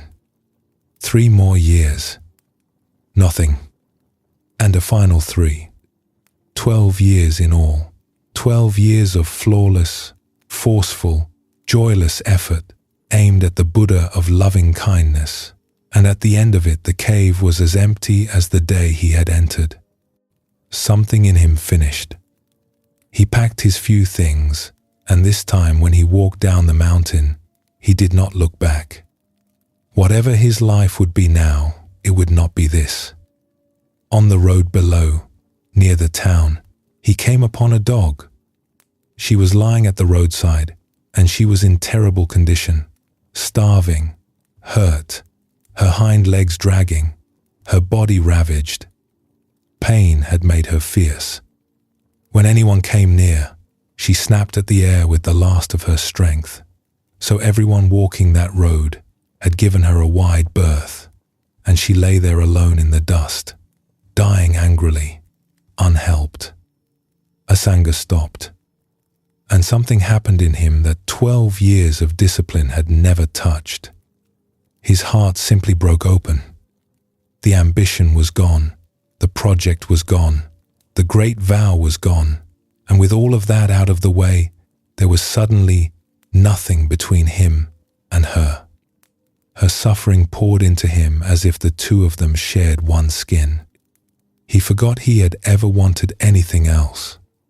He knelt in the dust beside her, moving slowly, letting her snap at him, murmuring to her until the snapping tired.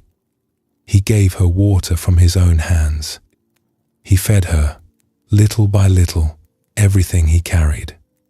He tended her hurts with a corner of his robe, as carefully as a mother cleans a sleeping infant, and when she finally let him, he gathered her against his chest to carry her into the town, and he stood up with her in his arms. And the road was full of light. Where the dog had been, there was radiance, and out of the radiance rose Maitreya himself, golden, smiling, near enough to touch, the very face Asanga had strained toward through 12 empty years. Asanga's knees nearly failed, and it must be said honestly that his first words to the Buddha of loving kindness were a cry of protest. "Where were you?" he said, and years of grief were in it. 12 years, he said. 12 years I called you in that cave, and you never came. Not once. Not even in a dream. How little compassion do you have? I was there, Maitreya said, and his voice held no reproach at all. I was beside you from the first day. I sat with you through every session of every year. You could not see me, Asanga. Your eyes were covered by the striving itself, by the harshness you practiced with, by everything in you that was closed. All those years wore the covering thinner, that much is true. But just now, on this road, you knelt down in the dust with a heart of pure compassion, wanting nothing for yourself at all. And in that one moment, the covering fell. It was never I who was absent. It was never you who was refused. Your tenderness opened your eyes, and here I am, as I have always been. The tradition says Asanga became his student in that hour, and that the teachings he received passed through him into books that have guided seekers for 16 centuries. And the story of the road has traveled beside the books the whole way, because it says in one scene what the books take volumes to say. 12 years of perfect watching and 1 moment of warmth. Held side by side, those 2 amounts offend every efficient bone in a person, and they are meant to. Asanga in the cave was doing the first movement flawlessly. He recognized. He observed. His attention was a polished instrument. What he practiced with all those years was force, the same grim, self-measuring pressure most people bring to their own improvement. And the object of all that force was loving kindness itself, which is the joke and the teaching at once. Warmth cannot be reached through coldness, any more than a person can arrive at a garden by marching away from it. The eye that finally saw was opened by tenderness and by nothing else. This is why the second movement is the hinge, and why bare attention, for all its power, is never the whole path. A pattern can be recognized with total clarity and held at knife point, and it will not unwind. It waits, the way anything guarded waits. What unwinds it is the moment it is met the way Asanga met the dog, with the heart broken open and nothing between. The masters knew most people cannot summon that warmth on command, so they gave it handles. A palm laid over the heart, a phrase said inwardly, in a hard moment, something as plain as, "This is difficult, and it is allowed to be here." The words can feel wooden at first, and the wooden words work anyway, because the gesture of kindness runs deeper than the feeling of it, and the feeling grows back along the gesture like green along a branch. And within this movement lives a small act with great power, forgiving the pattern on the spot. Right then, mid-tangle. The old fear again. It is forgiven, now, while it is still here, rather than next week when it is finally fixed. What warmth like that can do when it is turned toward another person, and how far it can reach where every argument has failed, is the whole of the next story, which comes from Japan and turns on nothing more than a sandal. A story from old Japan tells of the hermit monk Ryokan, who lived alone at the foot of a mountain and was loved through the whole province for his kindness, and of the year his family sent for him in trouble. The trouble was his nephew. The young man had inherited the family estate, and he was ruining it. Season by season he poured its money through the pleasure quarters of the town, and season by season the relatives tried everything relatives try. They reasoned with him. They scolded. They shamed. They threatened. They wept. Uncles delivered speeches. The young man endured every assault with lowered eyes and changed nothing. And by now the household spoke to him mostly in the flat voice people use when they have already judged and merely continue to sentence. At last someone thought of Ryokan, a monk, a holy man, famous for his goodness.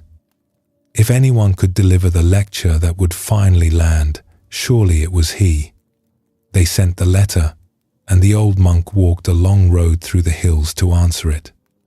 The nephew came out to greet him wearing his politeness like armor, braced for the sermon that had obviously been sent for. The evening meal was served.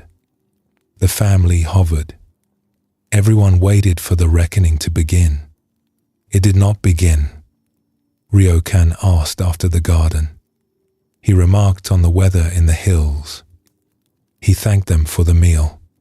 Of money, of conduct, of shame, of the whole reason for his visit, not one word. And when the evening ended, the old monk sat down in the corner of the room, folded his legs, and passed the entire night in meditation while the house slept around him. The nephew, lying awake behind the paper wall, listened to that silence and did not know what to make of it. It was not an angry silence. It asked nothing. It just sat there through the dark hours, patient as the mountain his uncle lived under. Morning came, and with it, the visit's end. Ryokan stood at the doorway in the early light and took up his traveling staff, and still there had been no lecture, no accounting, not even a raised eyebrow. The whole household hovered in confusion. Then the old man looked down. "I must be getting old," he said, half to himself. "My hands shake so these days." He turned to his nephew. "Would you help me tie the strap of my sandal?" The young man knelt at once. And there, kneeling in the doorway at the old monk's feet, working the worn strap with his young fingers, something began to come undone in him.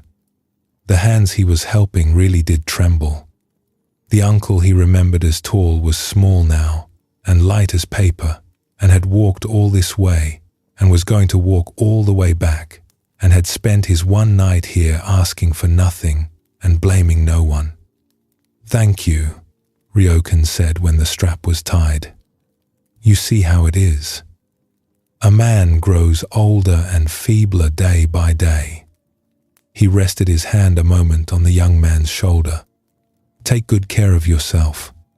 And he walked away down the road, and that was the whole of the visit. The family waited for the ruin to continue. It never did. From that morning, the story says, the nephew changed all the way through, and the estate and its people were safe in his hands for the rest of his days. Years later, people who knew the story would ask what the monk had said to accomplish what 100 lectures could not, and the answer, of course, was nothing. He had said nothing. He had only trusted the young man with his frailty and loved him in front of everyone, and let that be the message. Every argument had been tried on that young man, and every argument had made the armor thicker. The relatives were correct, and their correctness accomplished nothing, which is a sentence that describes half the households on earth. What the old monk brought was the second movement, whole and undiluted. He witnessed without a verdict anywhere in him. And into an atmosphere the young man expected to be made of judgment, he introduced trust of all things, the request for help, the resting hand, the plain human frailty offered without defense. The nephew had built his defenses for a war. Kindness walked in the gate, and there was nothing for the defenses to do. The same movement works at the same doorway inside. The sharp email waiting to be sent, the words already loaded for the evening's argument, the familiar spiral starting its turn. Right there, the three movements can pass through in the space of a few breaths. Recognizing, the jaw is tight, the story is running, the finger is on the send key. Softening, a hand to the chest, a word of mercy for the tired person doing all this one included, forgiven now. And then release, the third movement, the settling back into what is simply here, the chair holding its weight, the sound of the room, the breath arriving on its own. The senses are always in the present, which is the one place the pattern cannot follow, since every pattern is made of past and future. 3 movements, a few breaths, and the evening goes differently, and nobody watching could say exactly why. For daily life, this teaching asks nothing built and nothing scheduled. Difficult moments will supply themselves, they always have. The invitation is only that once, in some minor tangle, at any point before it, or during it, or long after, the 3 movements might be strolled through once, lightly, like walking through 3 rooms of a house.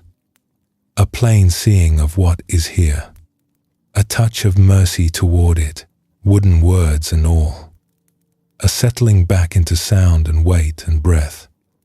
Once is genuinely enough, because once is how the path learns the way, and the way, once learned, opens on its own thereafter, usually when it is most needed and least expected.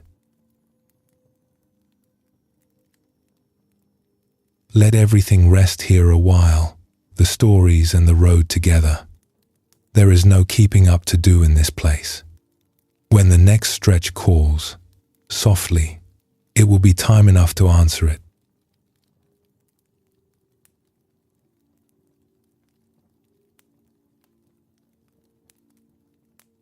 The very first verse of the Dhammapada, the words the whole collection chooses to open with, goes like this: Mind precedes all things. Mind is their chief, and they are mind-made. Speak or act with a corrupted mind, and suffering follows, as the cartwheel follows the ox that pulls it. Mind precedes all things. Before the day is experienced, it is interpreted. Between the world and us stands a lens of beliefs, most of them invisible, most of them installed so long ago that they no longer feel like beliefs at all. They feel like eyesight. He always does this. This will go badly. Something is wrong with me. These sentences run underneath the hours, coloring everything, and because they run underneath, they run unopposed. The Buddhist tradition has a saying about this predicament, brief and practical. What is hidden controls, and what is seen gives choice. A belief operating in the dark steers the whole cart. The same belief, brought into the light and looked at directly, becomes just one thought among the furniture of the mind, arguable, questionable, optional. And the tool for bringing it into the light is a single question, small enough to carry anywhere. In a stuck moment, a tight moment, a frightened moment, the question is simply this: what am I believing right now? The teachers of India illustrated the whole matter with a picture so simple a child can hold it. A man walking a path at dusk sees a snake coiled across his way and leaps back, heart pounding, the evening ruined. In the morning light, on the same path, he finds a coiled rope. There was never a snake. And here is the interesting part. His fear was completely real. The pounding heart, the sleepless night, all of it real, all of it produced by a belief about a rope. Nothing on the path ever changed. Only the seeing changed. The older scriptures preserve a story of exactly such a night and such a road, and it happens to be the story of one of the most beloved figures in all the early texts on the most important night of his life. The Pali scriptures tell of a wealthy merchant in ancient India, a man so open-handed that his own name had disappeared under an affectionate title. People called him the feeder of the poor because no hungry person had ever left his gate empty-handed. He came one season to a distant city on business, staying at the house of a relative. And on arriving, he found the whole household turned upside down, with preparations, servants hurrying, cooks at work through the night. "Is there a wedding?" the merchant asked. "Is the king himself coming to dinner?" "Something more than that," said his kinsman. "An awakened one has appeared in the world. A Buddha. He is staying in the grove outside the city, and tomorrow we feed him and his monks. An awakened one has appeared in the world." The merchant would say, much later, that those words went through him like cool water through a parched field. Something he had been waiting his whole busy, generous life to hear, without ever knowing he was waiting. He wanted to go at once, that very hour. His kinsman laughed and stopped him. It was late. The city gates were shut. The grove was far. Morning would come soon enough. The merchant went to bed and could not sleep. 3 times in the night he woke, certain he saw dawn in the window, and 3 times found only darkness. The 3rd time he rose anyway.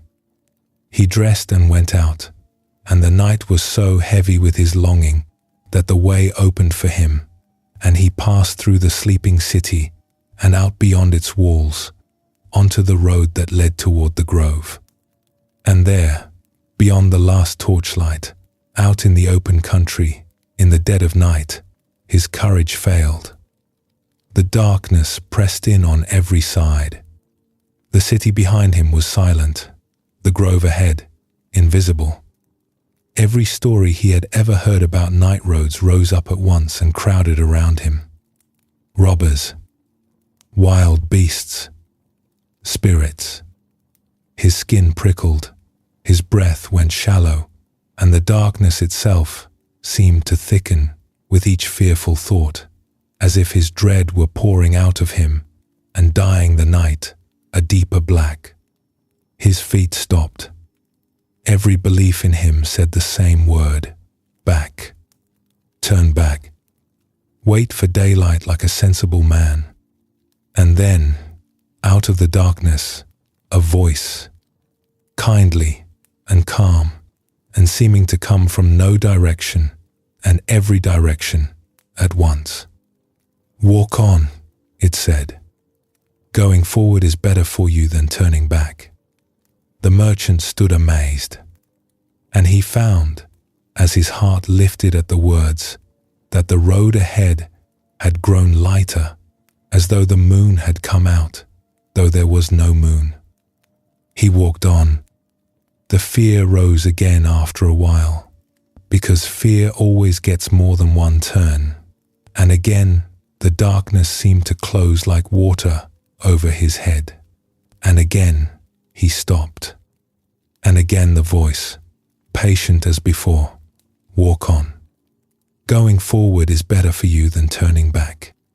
3 times in that long night the fear took him, and 3 times, believing it, he stood in darkness. 3 times he set his trust forward again, and the road lightened before his feet. And somewhere along that road, between one step and the next, he understood something he could not yet have put in words. The road was just a road. The night was just a night. His own believing was doing all the rest, blackening and brightening the world by turns, and had likely been doing so his whole life, on 1,000 roads that had never once revealed the trick. Toward dawn, mist stood in the trees of the grove, and through it, on a walking path among the trees, moved a figure, pacing slowly, up and down in the grey light, radiating a stillness the merchant could feel from far off, the way one feels a fire's warmth across a room. He stopped at the edge of the path, suddenly shy. All his wealth and standing were far away, in the daylight world, and he did not know how to announce himself. The figure turned. Come, the Buddha said, and then he spoke a name. The childhood name, the private name, the one the merchant had carried before all his titles, which no stranger in this city could possibly know. The merchant crossed the wet grass and knelt at the Buddha's feet, and for a moment he could find no grand words at all. Lord, he finally managed, I hope you slept in ease. And the Buddha smiled and answered him, always at ease sleeps the one who is unbound. He in whom the fires of clinging have gone out sleeps at ease indeed. They sat together as the light came up, and the Buddha taught him, step by step, as the mist burned away. And the merchant who had walked through his own darkness to get there understood swiftly. The way ground long prepared receives rain. He became, from that morning, the greatest friend and supporter the teaching community would ever know, and the grove he later gave them became the very place where more of the Buddha's discourses were spoken than anywhere else on earth. All of it beginning with a man alone on a night road, learning that the darkness was made of his own believing and that it parted before a single step of trust. Nothing on that road changed all night. No robber appeared or was chased away. No lamp was lit. The entire drama, the blackening and the brightening, was staged inside one traveler by what he believed from minute to minute. That is the teaching, delivered whole. The fear was real, the danger was not. Just like the rope and the snake, the beliefs did all the work, and they did it invisibly, wearing the mask of plain fact. Every road looks like that from inside a belief. The meeting that will certainly go badly. The relative it is necessary to brace against before the visit. The conviction, settling in some grey afternoon, that nothing will ever change. Each one presents itself as a report on reality. Each one darkens an actual, physical feeling world around the believer. Weather, mistaken for sky. And the question, what am I believing right now, works like the voice on the road. It does not argue with the fear, and it does not shame the traveler. It only points a lantern. What am I believing right now? That I am about to be found out. That it is too late for me. That if I rest, everything collapses. The moment the sentence is actually seen, actually heard in its own words, something shifts because a belief looked at is no longer being looked through. It moves from behind the eyes to in front of them. It may still be shouting, but now it is shouting from the witness stand, where questions can be put to it. The body helps with the finding, because every deep belief has a body signature, a place where it grips. The question can be asked downward as well as inward. What is tightening, and what would it say if it spoke? Chest, jaw, shoulders, stomach, each one holds its own old sentences. And beliefs found this way tend to be met with more mercy, since it is hard to despise something once you have felt how hard it is working and how tired it is. Sometimes what the lantern finds is bigger than one belief. Sometimes it finds a whole person, a temporary somebody built entirely out of believing, wearing our face. The next account of a wandering nun at a mountain feast is about meeting those visitors one by one and learning their names. There was once a nun who had walked for many years, a scholar and a woman of long practice, and her wandering brought her at last over the passes into a far mountain province where she knew no one and where not one word of her language was spoken. A village there received her with enormous warmth. Guests were sacred in those mountains, and a traveling holy woman was rarest of all. So the whole village prepared a feast in the high meadow above the houses, under a sky washed clean by the altitude, with the peaks standing around like elders. They seated her in the place of honor, and the feast began, and with it, her education. The villagers talked and laughed in their own tongue, rivers of it, stories that bent people double with laughter, and she understood nothing. She smiled and nodded, and smiled and nodded, and somewhere in the third hour of smiling, she noticed that she was suffering. A familiar heat had crept up her neck. A voice inside had begun its commentary. You are the only one outside the circle. You look like a fool, nodding at jokes you cannot hear. Something is wrong with you here. Because she was a woman of long practice, she did what her training had taught her. She went looking for the believer, and there it was, whole and visible once she turned toward it. A self she recognized from far back in her life, the outsider, made entirely of one belief, that belonging was for others. She almost laughed. "Ah," she said inwardly, "you. The outsider has arrived and is having a difficult afternoon." And with the naming, the grip loosened. The heat faded from her neck. She was, after all, simply a guest who did not speak the language, at a table where everyone wished her well. That was the whole of the situation. The rest had been believing. The feast rolled on. The sun leaned west, and in the fourth hour, a new discomfort arrived, completely different in flavor. She had planned, this day, to walk to a shrine higher up the valley, and the plan was dissolving as course followed unhurried course. She felt the itch of it, the inner map with its schedule, the hand reaching for a day that was sliding away. She turned toward this one too, and found another old acquaintance, the keeper of plans, made of the belief that a day surrendered is a day lost. "Ah," she said, "you as well. Sit down, keeper of plans. Have some tea." The shrine had stood in its valley for 600 years. It would stand tomorrow. Late afternoon brought the third visitor. Dishes kept arriving, each one pressed on her with beaming insistence, and she was long past full, and had no words to decline with grace. A stiffness rose in her, the fear of offending, the careful one, born of the belief that love is kept only by ceaseless correctness.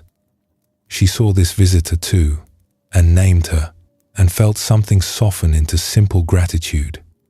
These people were not grading her. They were feeding her.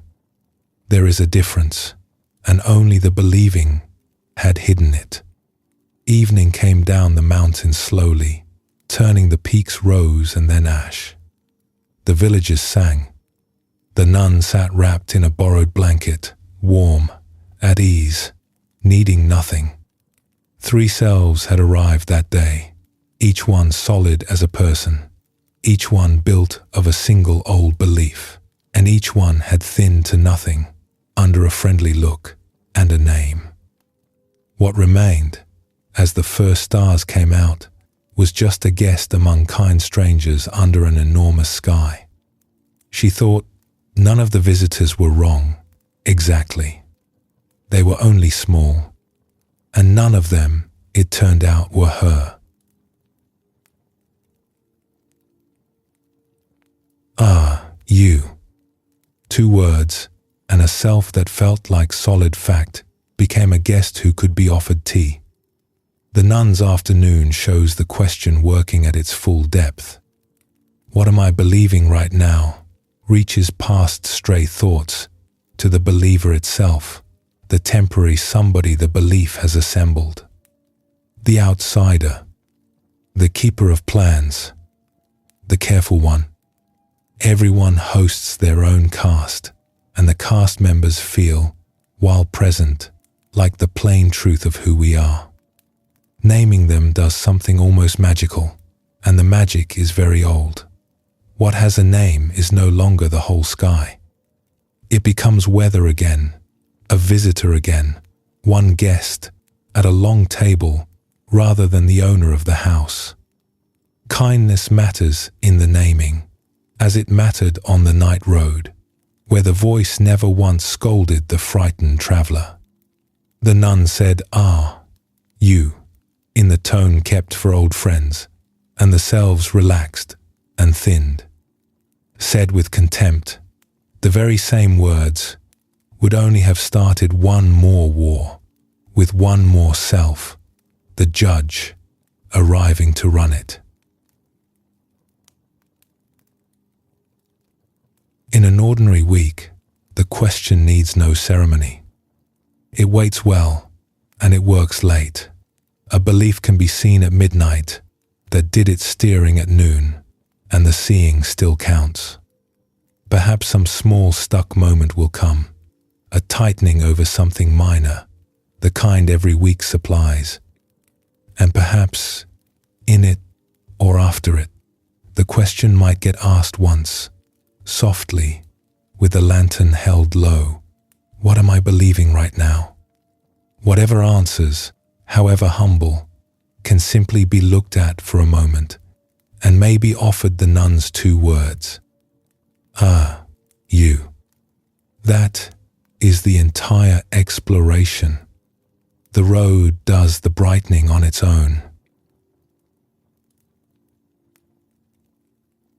Time now to set even the lantern down for a while. Everything can go unwatched here, safely, for as long as feels right. Further along, the path continues, and it will announce itself without any help.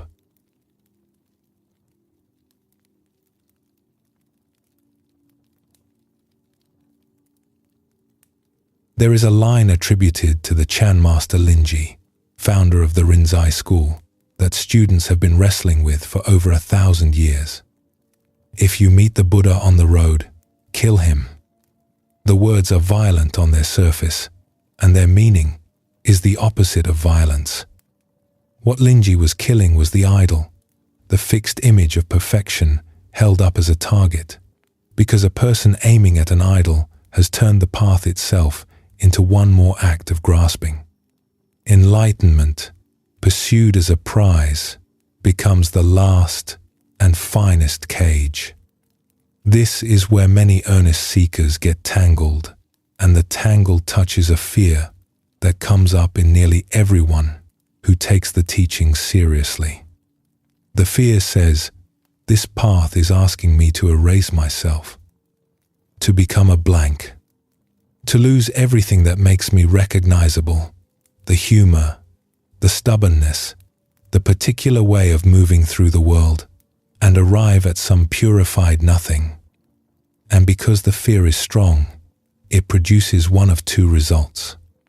Either the person tries to erase themselves by force and grows rigid and joyless in the effort, or the person backs away from the whole project, sensing that something about that erasure is wrong. The tradition answers both responses with the same teaching, and the teaching is this: the ego is a needed instrument. We keep it. We plan with it, navigate with it, play our roles with it, love with it. A self that manages a household, tells a joke, makes a decision under pressure, argues kindly with a friend. These are not problems to be solved. The trouble begins only when we mistake the instrument for the musician, when we believe the role is the whole of us, and let its fears and appetites run the show unchecked. The Zen master's task was never to smash the instrument. It was to loosen the grip that mistook a useful tool for a jailer. The Buddha himself left behind the clearest possible demonstration. He tried the other way first, the way of destruction, and it nearly cost him his life. Before there was a Buddha, there was a young seeker in a forest, and his sincerity was beyond question. He had given up a royal household to find the truth about suffering. He had studied with the finest teachers of his age, mastered their meditations, and found that mastery alone did not touch the root. So he joined 5 ascetics in the deep woods, men who believed the body and its wants stood in the way of freedom, and he set about overcoming them with a thoroughness that awed even his companions. He ate almost nothing. A few grains some days, a few drops of broth on others, and then nothing at all, for stretches that left him thin as a reed. He sat through the rain without moving. He held his breath until the world swam. For 6 years he pushed himself beyond every limit, and the 5 ascetics watched with reverence, because no one had ever carried discipline so far. And the truth he was after came no closer. The more he denied the instrument, the less the instrument could do. His vision dimmed. His mind, empty of fuel, circled the same few thoughts like a mule on a rope. The vow had been to go beyond suffering, and instead, He had created a new and private kind of it, with his own effort as the weight. The turning point, when it came, arrived from outside the project entirely. A young woman from the nearby village, carrying a bowl of sweet milk rice to offer at a tree shrine, saw this thin figure under the branches and was moved simply by the sight of a person in need. She knelt and offered the bowl without ceremony. Warm rice, sweetened with honey, cooked in rich milk. For 6 years, everything in the seeker's body had been longing for exactly this, and for 6 years his will had said no. Now he looked at the bowl and at the woman's kind face, and something much deeper than his will spoke. He reached out and ate. The 5 ascetics, watching from across the clearing, stood up in disgust. "He has broken," one of them said. "He has given in." 6 years, thrown away for a bowl of porridge. And they gathered their few possessions and walked off, leaving him alone at the tree, a quitter in their eyes, a failure by the only measure they knew. He sat with the warmth spreading through his body and felt the life come back into his limbs like water returning to a dry stream bed. And in that returning, a memory surfaced, something from so far back it was almost another life. He remembered being a boy, sitting under a rose apple tree on a festival day while his father ploughed the ceremonial furrow nearby. He had been doing nothing, just sitting in the shade, happy without a reason, the breeze moving across his face, the world vivid and near. And in that ordinary moment a happiness had risen in him that had no object and no explanation, and it had opened, all by itself, into a depth of stillness he had never found again in all his years of striving. A lute string wound too tight snaps, and too loose will not sound. The middle way lay between indulgence and denial, and both extremes had failed. He saw it now. The body was never the obstacle. The wanting was never conquered by deprivation, because wanting is not made of food.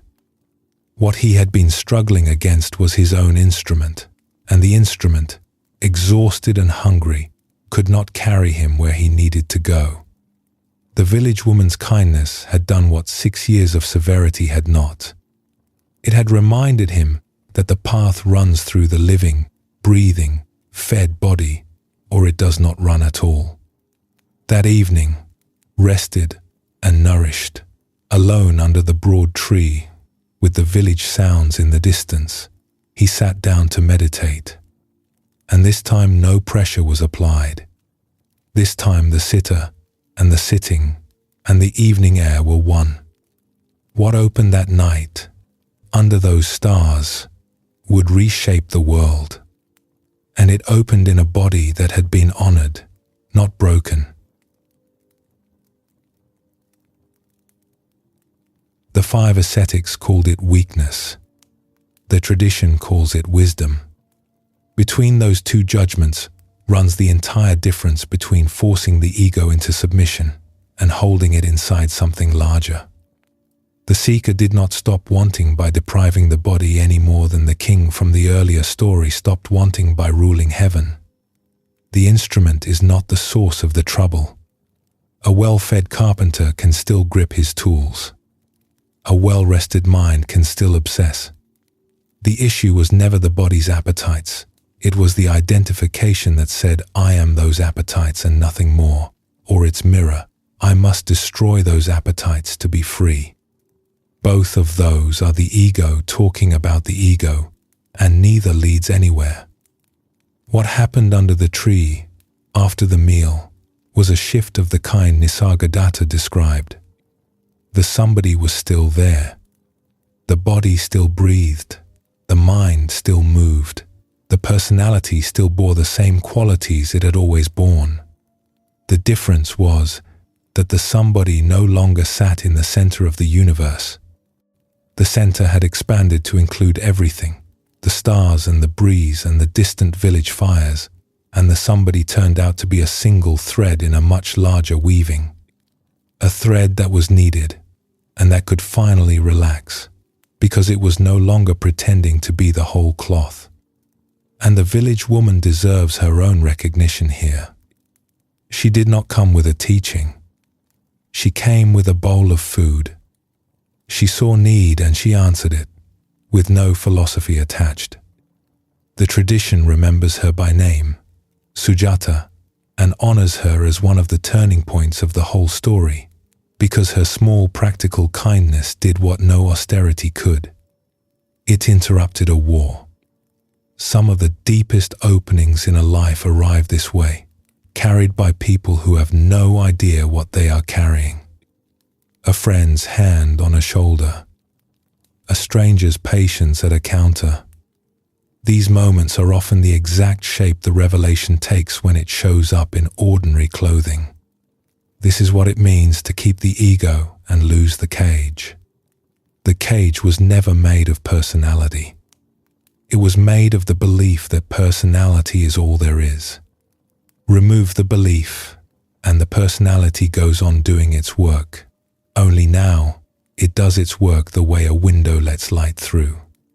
The window has shape and color and frame, and none of those get in the way of the light, and none of them need to be smashed for the light to arrive. Which brings us to the other side of the teaching, the one where the instrument, freed from the war against itself, does its finest work. A small and famous story from a Japanese temple makes the point with ink and paper. An old tale from the Zen temples tells of a master calligrapher who was given a commission of great importance. The great characters for the gate of a temple were to be brushed, and they needed to carry the weight of the teaching in their very shape. He was the finest brush in the province, and he accepted the task with care. He set out his inkstone and his paper in the workroom, and ground his ink slowly, and when everything was ready he knelt, took up the brush, and made his first attempt. Bold, flowing strokes, a lifetime of skill in each one. His assistant, a young man who had been grinding the ink, looked at the sheet and shook his head. "That is not good enough," he said. The master raised his eyebrows, but he was a patient man. He set the sheet aside and tried again. Second attempt, every line considered, the brush moving with concentrated attention. "Worse," said the young man. "Worse than the first." The master said nothing. He tried a third time, a fourth, a 10th. Sheet after sheet, the young man standing over his shoulder, refusing them all with the same flat verdict. 40 attempts, 60. The ink supply shrank. The table filled with discarded sheets. The master's hand, which had been steady for decades, began to falter because a hand being watched by a judge tightens, and a tight hand cannot make anything alive. 84 sheets lay in the pile. 84 attempts, each made under the pressure of an audience, each carrying the cramped signature of effort aimed at someone else's approval. Every one of them technically skilled, and not one of them breathing. Then the young man stepped out of the room. Some errand, some reason. The door slid shut behind him, and the master was alone. His shoulders dropped. The room was suddenly his again, and the brush was his, and the ink was his, and there was no one to please, and no verdict waiting. "Now," he murmured, "while no one is watching." And without thinking, without aiming, with a mind empty of everything but the strokes themselves, he dipped the brush and wrote. When the young man returned and looked at the new sheet, he stood still for a long moment, and then he bowed. "A masterpiece," he said. Those characters were carved into the temple gate, and travelers admire them to this day. Centuries of weather have not worn away the life in them. They were written by the same hand that wrote the 84 failures, with the same brush and the same ink. The only difference was that the 85th sheet was written by a hand that had forgotten its audience. The somebody at the table, the one craving approval, straining to produce, performing for the judge, had stepped out with the young man, and what remained was skill, pouring itself through an open channel, needing no one to see it happen. The 84 failures were not failures of skill. They were failures of occupation.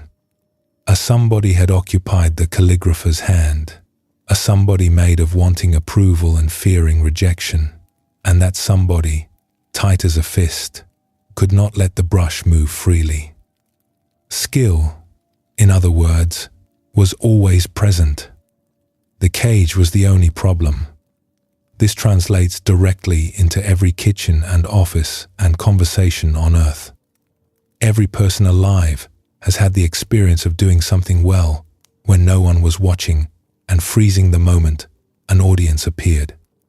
Speaking easily until the important person entered the room. Playing the instrument beautifully alone and stumbling at the recital. The skill does not vanish. The cage appears, and the cage is always the same shape, a somebody assembled around the need to be seen a certain way.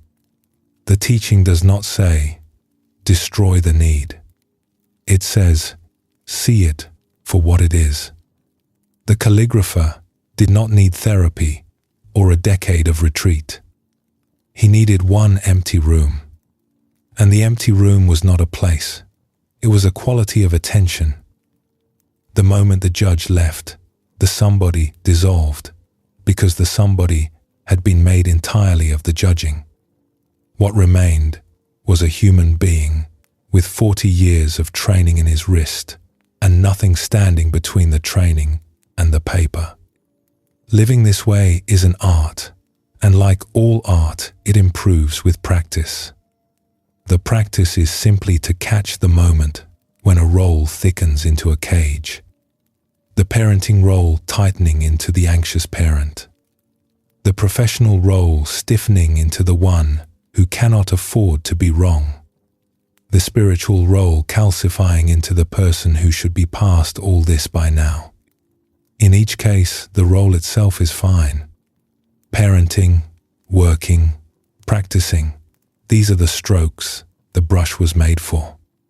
The cage appears only when the roll absorbs the whole identity, when there is no window left, and the somebody stares out through the roll's eyes and sees nothing else. And the loveliest thing about windows is that they do not need to be installed. They appear on their own every time the tightening is felt and gently allowed to soften. The light was never blocked by the frame. It was blocked by the forgetting that the frame is a frame. For daily life, this teaching might live in a single roll worn today, or tonight, or tomorrow. Any role at all will do. Parent, partner, worker, friend. Somewhere in the wearing of that role, there may come a small moment when the role feels tighter than usual, when the shoulders climb and the performance begins. The exploration is only to feel the tightening once, lightly, without fixing it or dropping the role, and to wonder, just for one breath, about the awareness wearing the costume. That awareness is neither the role nor the absence of the role. It is simply what looks through, the way light looks through a window, regardless of the window's shape. Rest again here, at whatever depth has arrived, with no responsibility to the road or to anything spoken. The remaining miles are few, and they carry themselves. Whenever the eyes of the mind open again, the way will be there.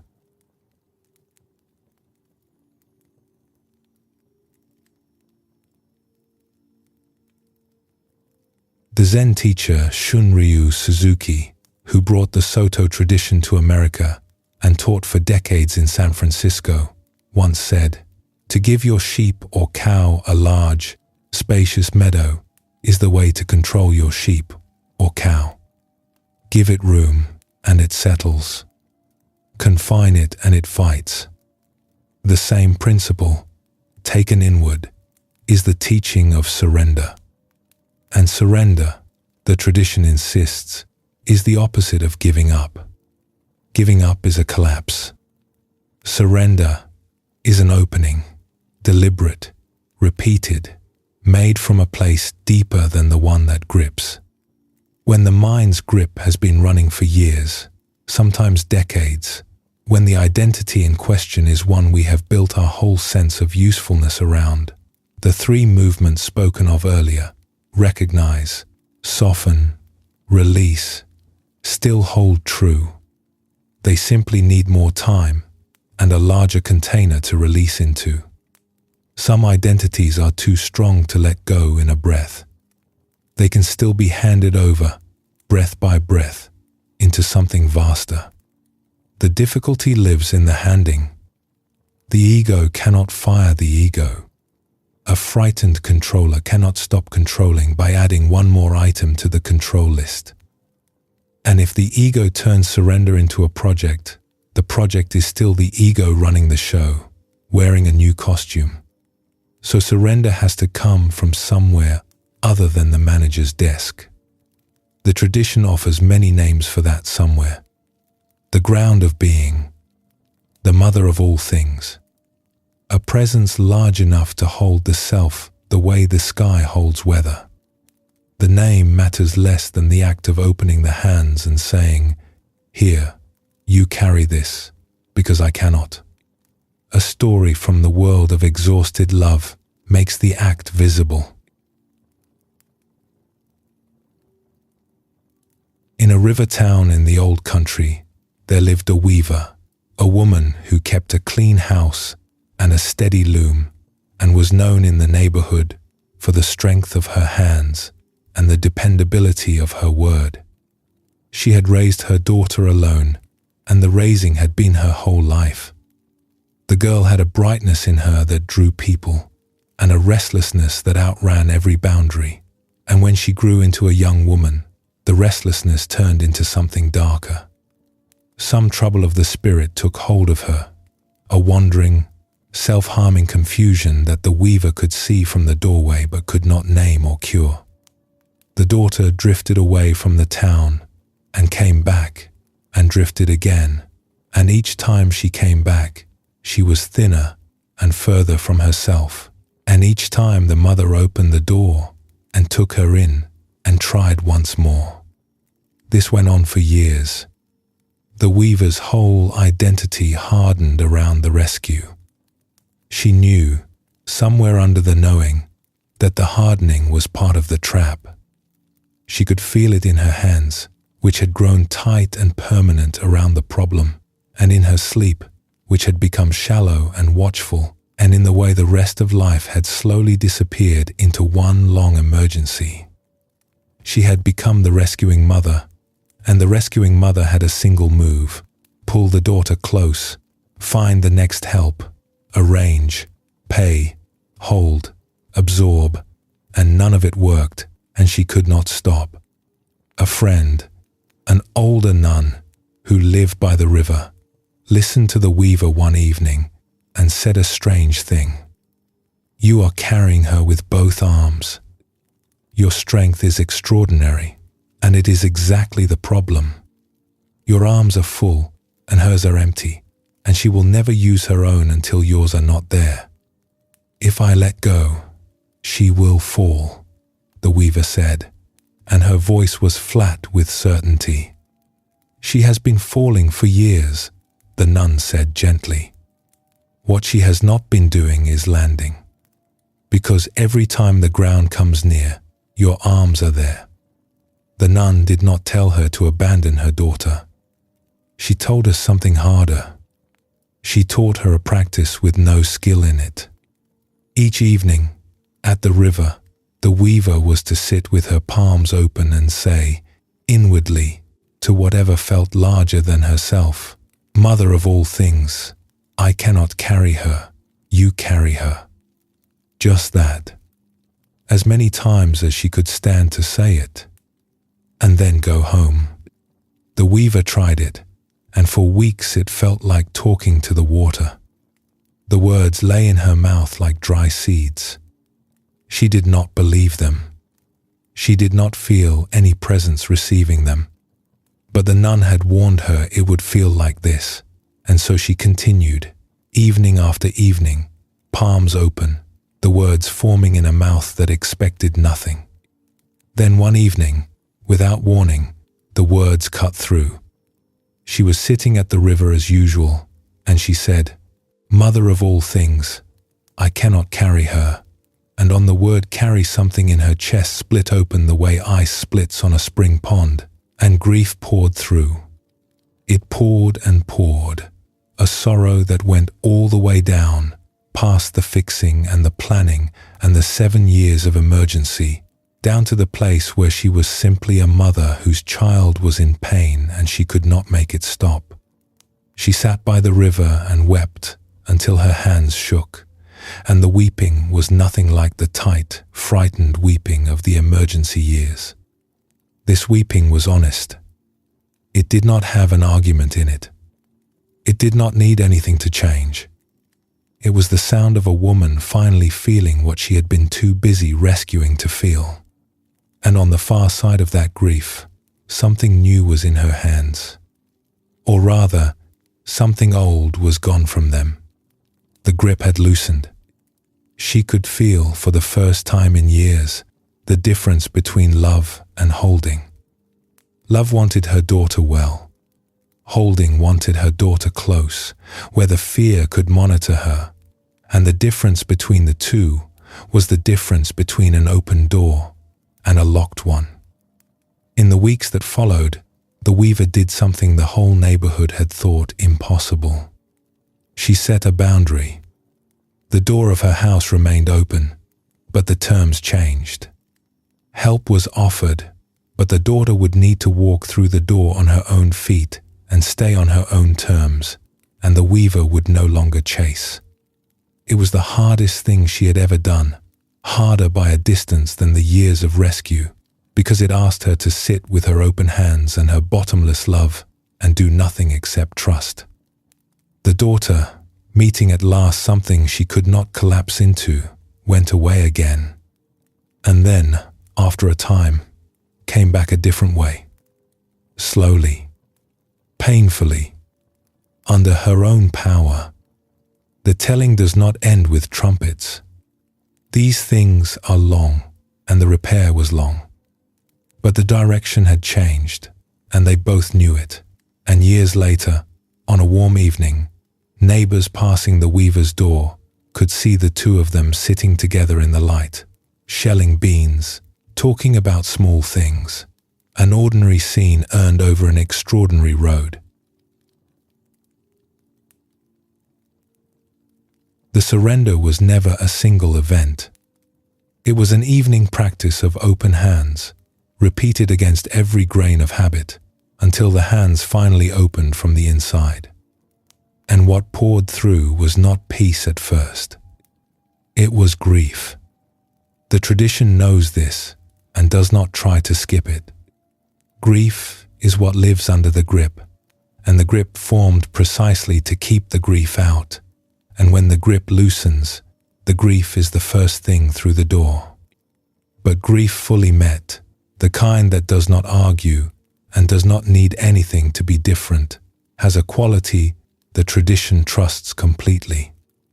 It hollows a space, and the space fills with something the grip never allowed in, a wiser, more creative, more honestly loving response. The boundaries the weaver set were not cold. They were love in a new shape, love with room in it, the spacious meadow Suzuki spoke of.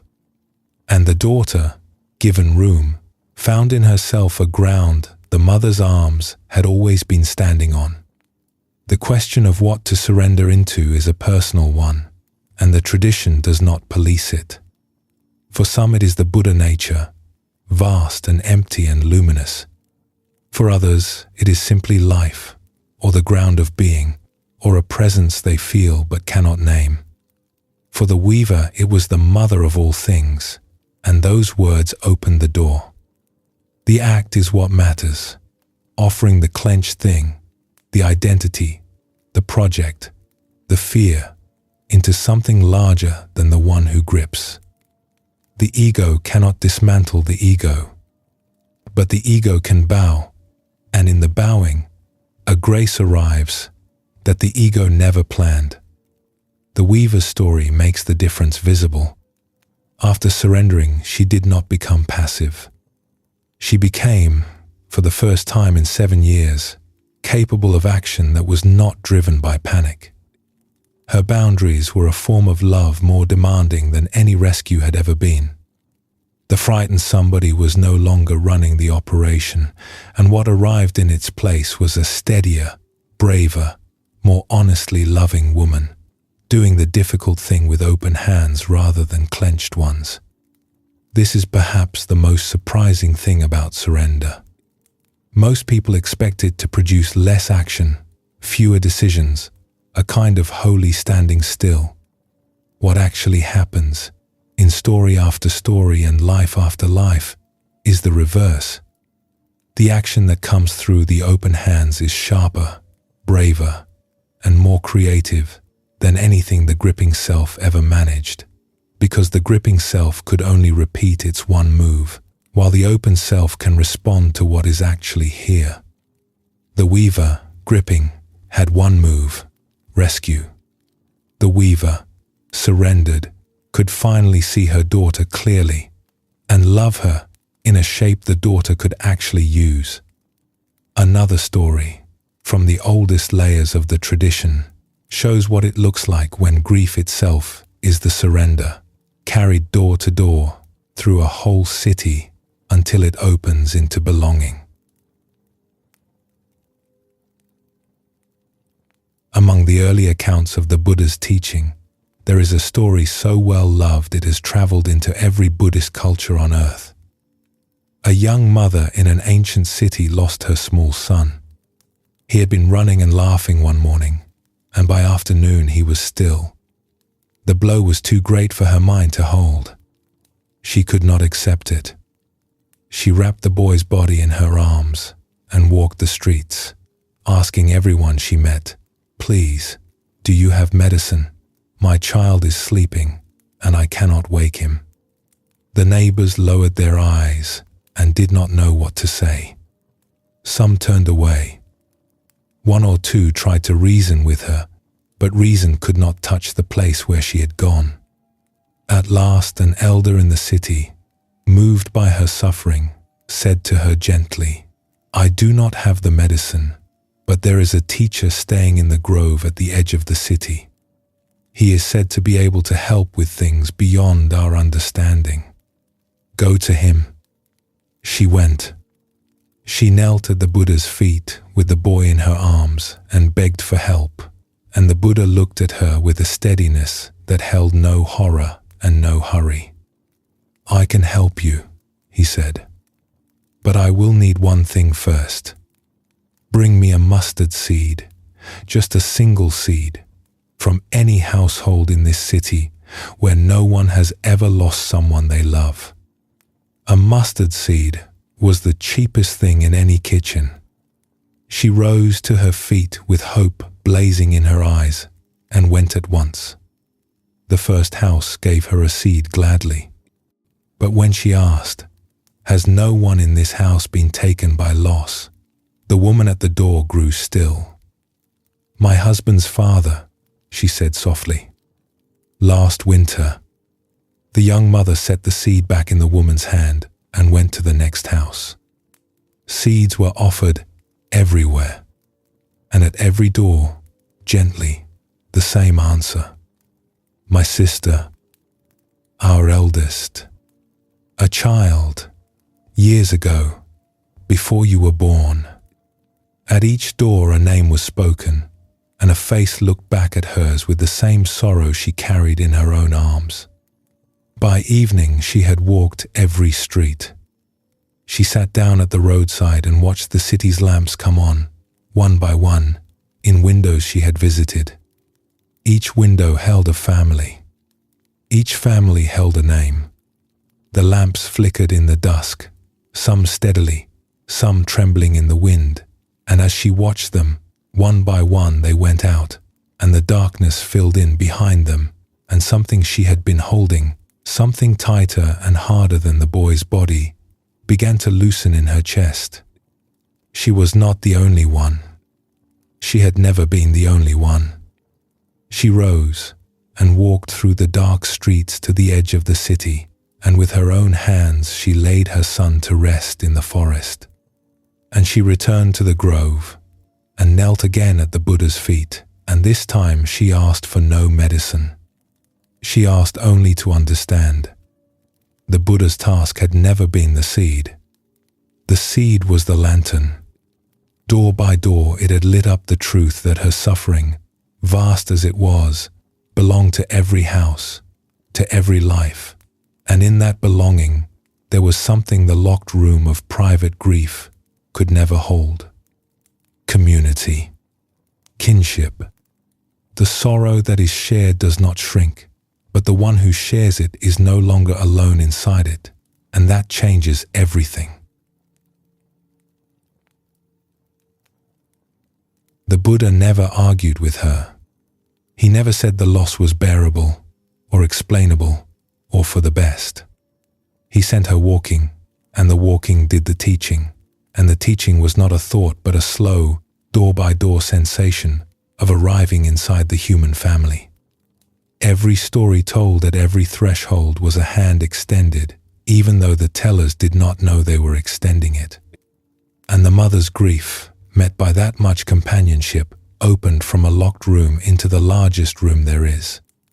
These two stories, the weaver's and the mother's, meet at the same door. What cannot be carried alone can be offered into the river or into the streets, and the offering does not remove the pain. It removes the isolation inside the pain, which turns out to have been the second arrow all along. If this teaching is drawn into ordinary life, it need not wait for a crisis. Every day offers small things that are clenched beyond their size, worries that have been held so long the holding has become invisible, responsibilities that were wise when they began and are now compulsive. The exploration is to choose one such thing, something small, and to let the hands open for a moment, inwardly, and to say, in whatever words come naturally, something like, I offer this into what is larger than my managing. The words will very likely feel wooden. The tradition says, the wooden words are the real ones, because they carry intention without performance. Say them once and let them go, and see, over the hours or the days, whether anything in the grip shifts on its own. Let even the offering rest now. There is no more carrying to be done tonight, by anyone. The road has only a little further to go, and it is level and wide, and it arrives in its own time.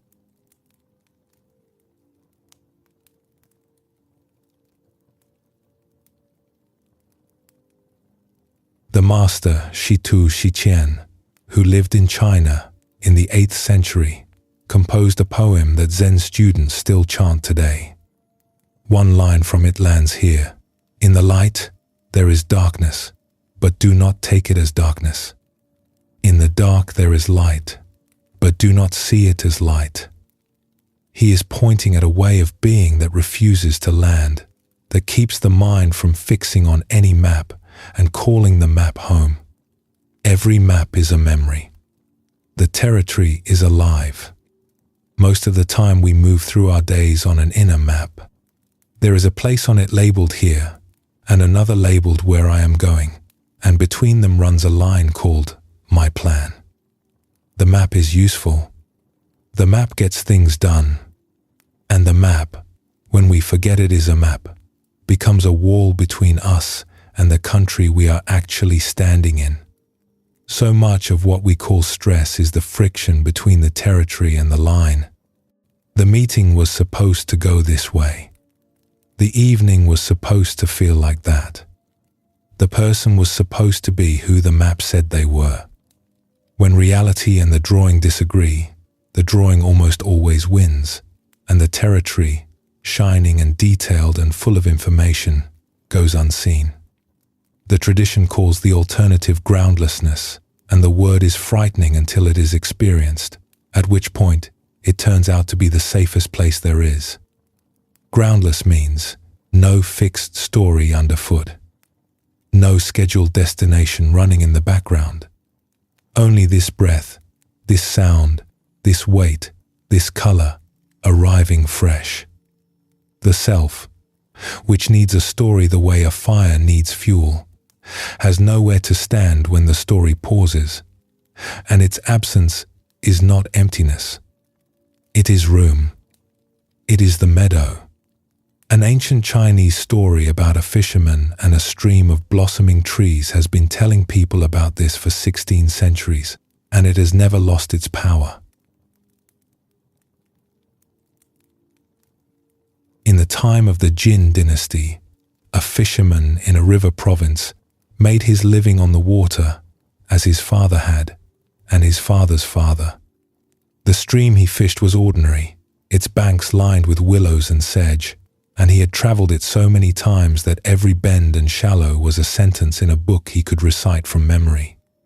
One spring morning, drifting upstream with his nets trailing, he forgot to count the bends. The light was soft, the current easy, and his attention, for once, was on nothing at all. He simply drifted, and the stream carried him, and the turns came and went, unnoticed. Then the banks changed.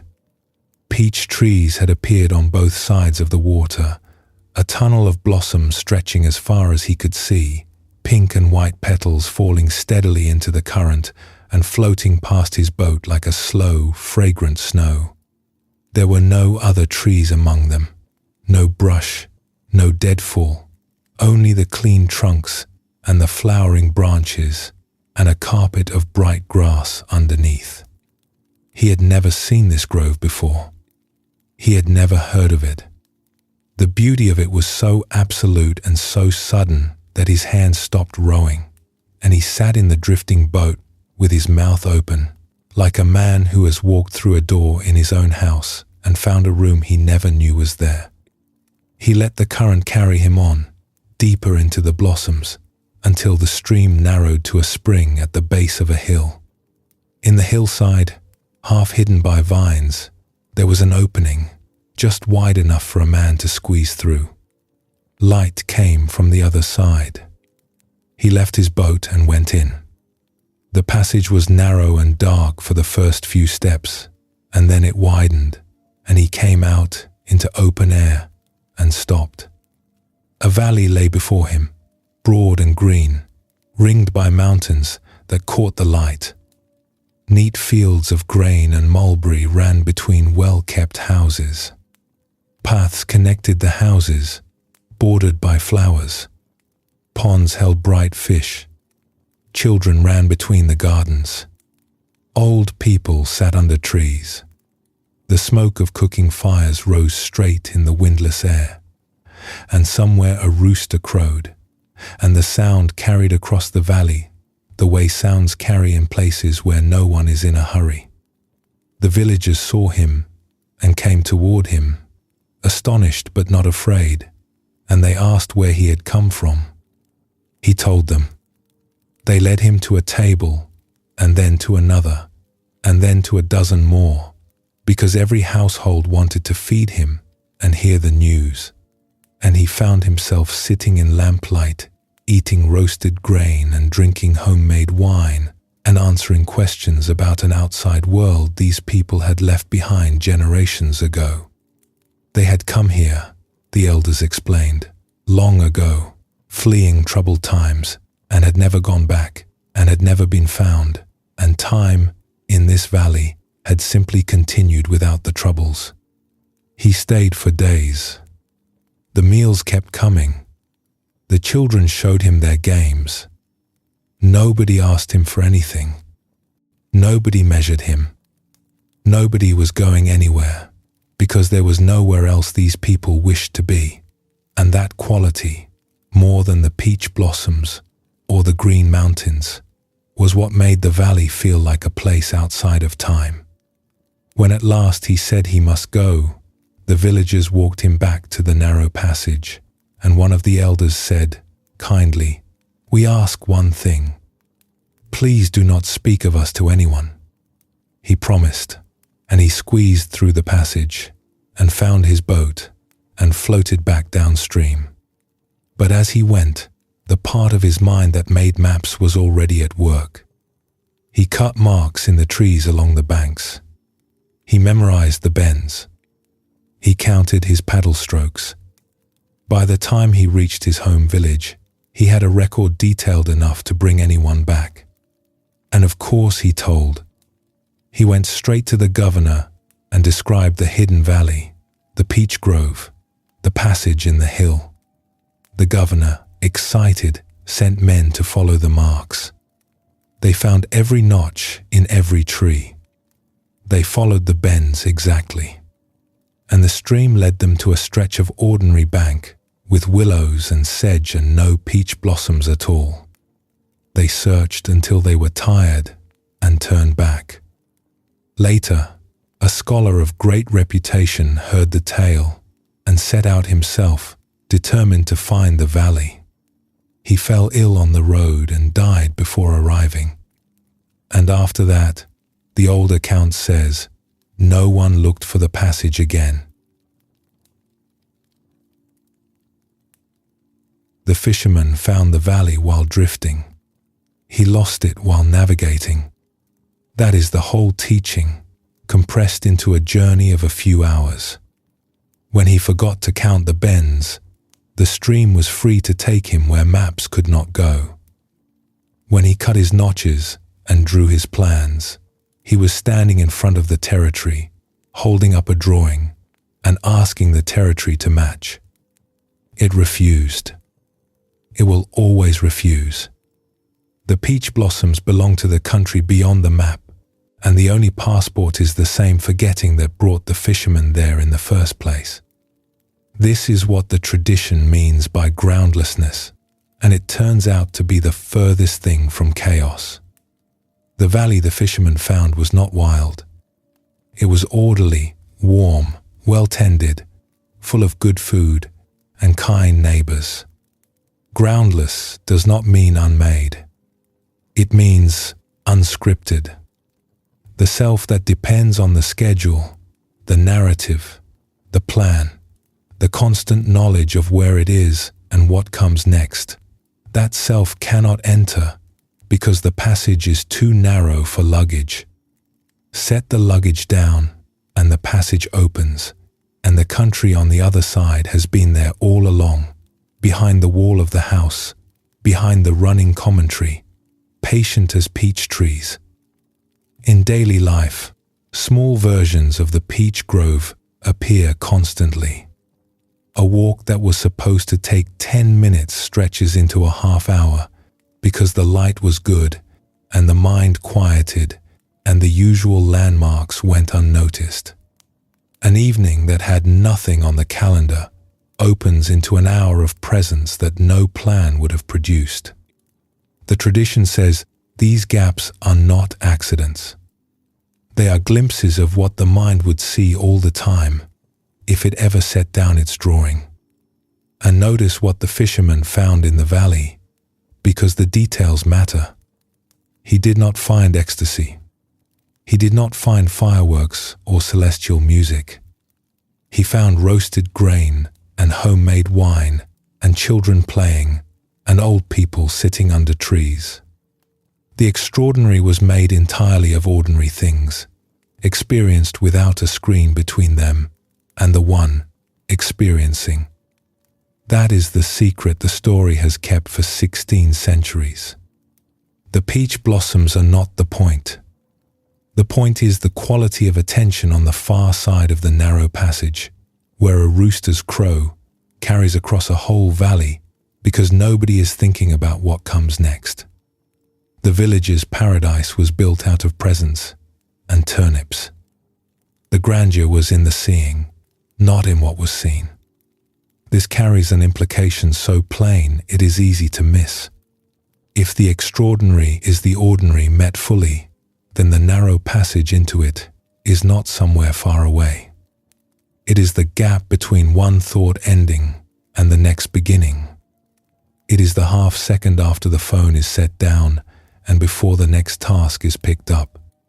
It is lying down at the end of the day and feeling the mattress hold the body's weight before the mind starts reviewing. Every one of these is the opening in the hillside, and every one of them leads to the same valley.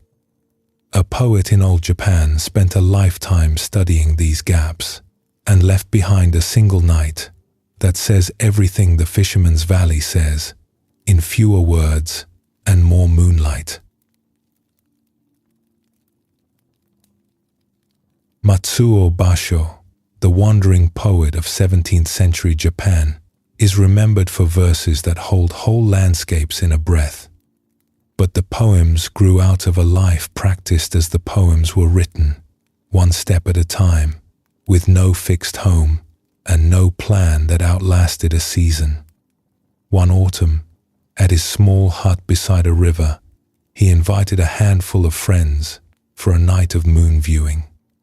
The harvest moon was full, and the custom was to write verses in its honor, to drink tea, to mark the occasion with beauty. The friends arrived. Poems were written. Tea was poured. The evening was everything a cultured gathering should be. One by one the friends grew tired. One bowed and left. Another dozed in the corner and woke and apologized and left. A third composed a final verse, sighed with contentment, and walked home under the trees. The party was over. The host was alone, and still the moon was there. Basho stepped outside. The pond beside his hut held the moon without a ripple. The same moon hung above, still and enormous, the kind of moon that asks nothing and gives back everything that is turned toward it. He began to walk. Around the pond, slowly, his sandals brushing the grass. No reason, no intention. The moon kept pace. He walked a full circle and began another. The air was cool and smelled of cut rice stalks. A heron stood in the shallows without moving. Somewhere far off, a temple bell sounded once and stopped, and the silence that followed the bell was deeper than the silence before it. He kept walking. Hours passed. The constellations turned overhead. The moon moved its reflection slowly across the pond, and Basho moved with it, step by step, circle by circle, and somewhere in those circles the last thin membrane between himself and the night dissolved. There was no poet composing a verse about the moon. There was no host reviewing the evening. There was no old man worrying about the cold. There was moonlight and water and the sound of sandals on grass and walking, and that was all. The self that would ordinarily have been narrating the experience had simply run out of things to say, and in its silence, the night arrived in its full depth, and it was more than enough. It was the most generous thing he had ever received, and no one was giving it, and no one was receiving it. By dawn, only one verse had come, and it was the plainest thing he had ever written. The harvest moon, circling the pond all night long. That was all. No metaphor, no commentary. Just the facts of a night in which a man forgot himself so completely that the moon could finally be seen. The tradition holds that verse as one of the great utterances of Zen because it describes, without explaining, the condition the whole path moves toward. A presence so full there is no room for a narrator. A night so complete there is nothing left to measure it against.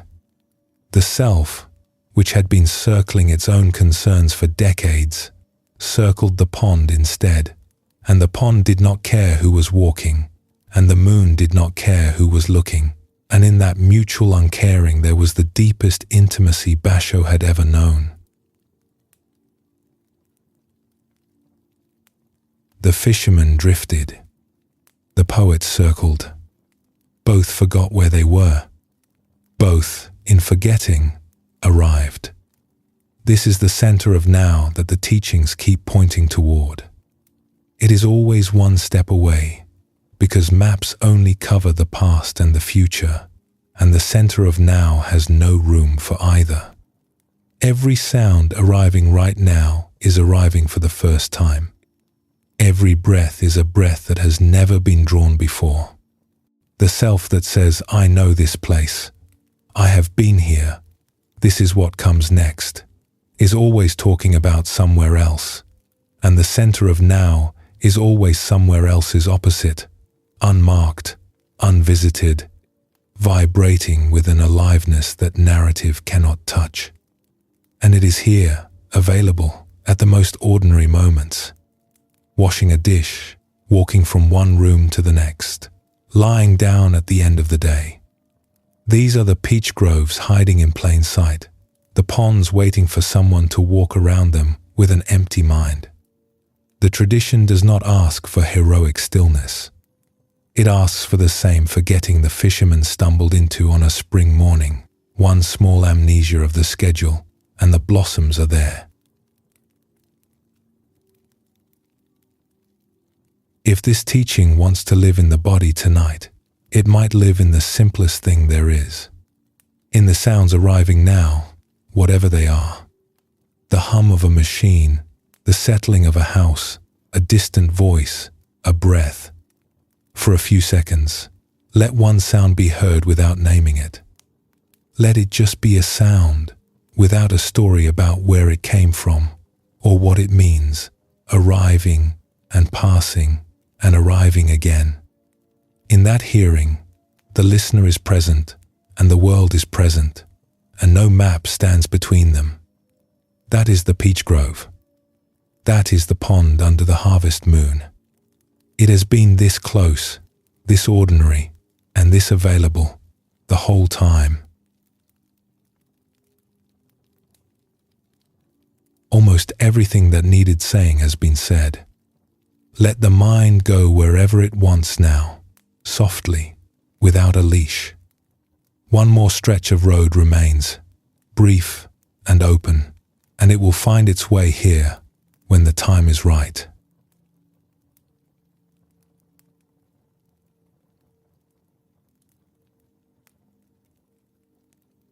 In one of the early collections of his discourses, the Buddha tells a story about arrows that has been passed down in every Buddhist country for 25 centuries. Suppose, the Buddha said, a man is struck by an arrow. It is painful. And then suppose he is struck by a second arrow. That too is painful. But is it not so that the second arrow hurts even more than the first? The first arrow is the pain that life delivers. Loss, disappointment, fear, illness, the things that arrive unbidden and cannot be argued away. The second arrow is what we do with the pain, the judgment, the shame, the turning of the wound against ourselves. I should not feel this way. Something is wrong with me for hurting. Why can I not be past this by now? The first arrow is unavoidable. The body ages. Plans unravel. People we love leave or change or die.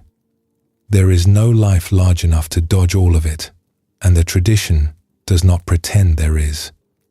The Buddha himself lost students, lost friends, grew old, felt pain in his back during long sittings, and said so plainly. The first arrow is part of the agreement. The second arrow is optional. It is the shot we fire at ourselves, and its bowstring is almost always the same, a belief that the pain is wrong, that a wiser, stronger, more spiritual person would not be feeling it, that the feeling itself is evidence of failure. This belief, running unexamined, doubles every wound it touches. The sleepless night is hard. The anger at the sleepless night makes it harder. The sadness after a loss is real. The shame of still being sad, months later, when everyone seems to expect recovery, makes it nearly unbearable. 2 arrows, and the second one does most of the lasting damage. The teaching is not to pretend the first arrow does not hurt. The teaching is to lower the bow. A story from old Japan shows what that looks like in a life, and shows it through a woman of such depth that even those who expected depth from her were startled.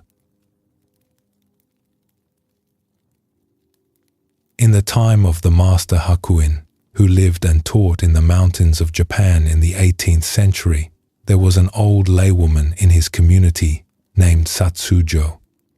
She had practiced for decades, and her understanding of the teaching was so thorough, so lived in, that Hakuin himself spoke of her with something approaching awe. Hers was not a bookish awakening. She knew it the way the tongue knows salt. When her granddaughter died, the old woman wept. She wept openly and without restraint.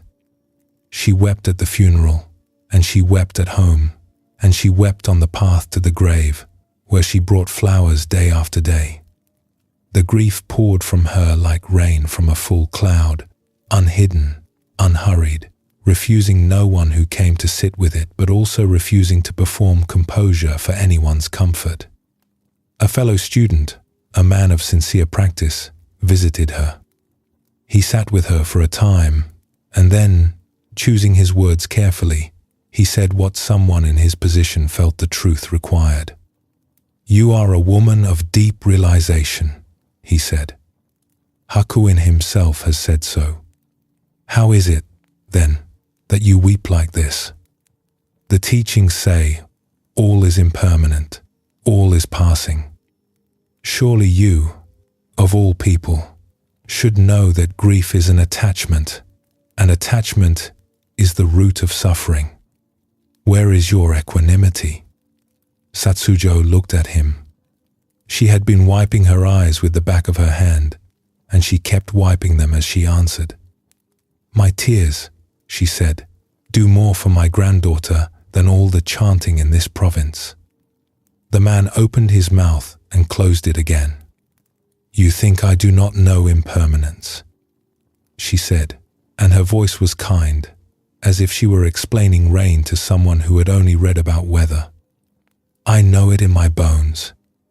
I know it in the feeling of this child's hand in my hand, which I will never feel again.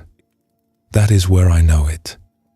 And because I know it there, I weep there. My tears are not confusion. My tears are the teaching, arriving in the only form it can take this week, which is salt water." She turned back to her flowers.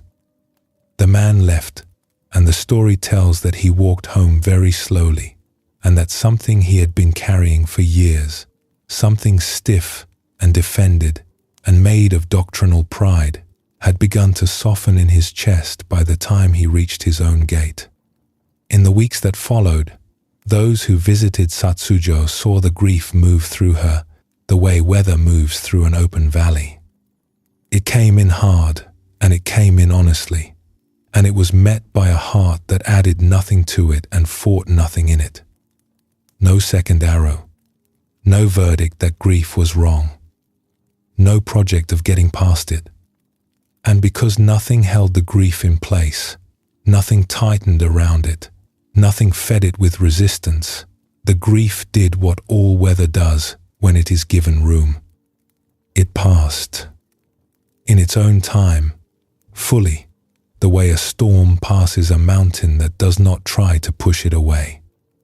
By spring she was laughing again, as freely and as completely as she had wept. Those who saw it understood that the two were not different.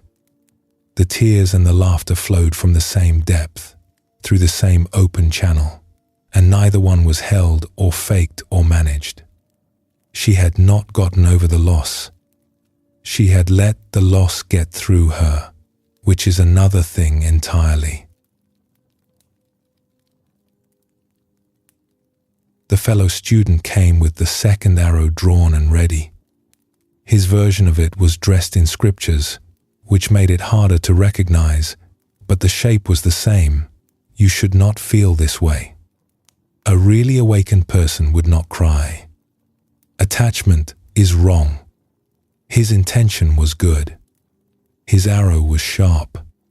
Satsujo's answer took the bow out of his hands and out of hers. My tears are the teaching. She did not defend herself, and she did not attack.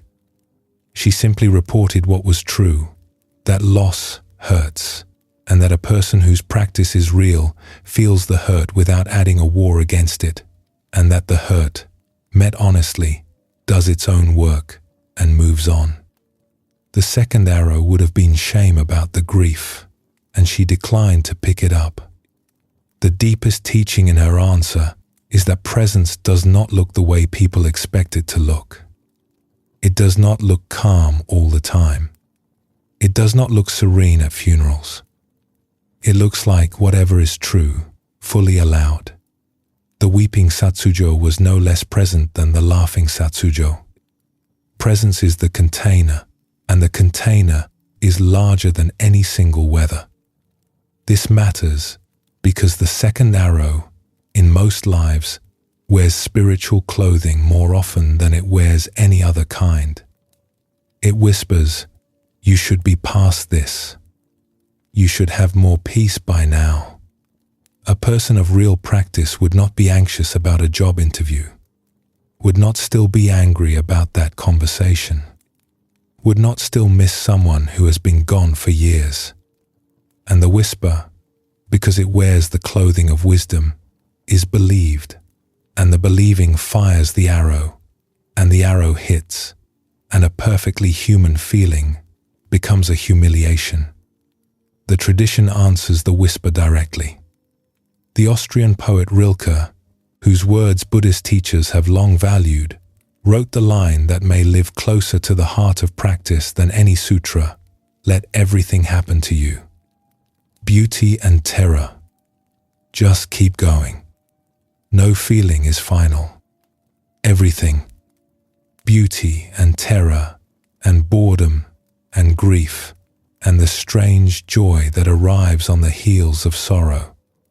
The practice is not to curate the feelings. It is to stop firing at them. The second arrow appears in 100 disguises through an ordinary week, and most of them are so familiar they pass as common sense. A night of poor sleep becomes a crisis because the mind adds, and now the whole day will be ruined.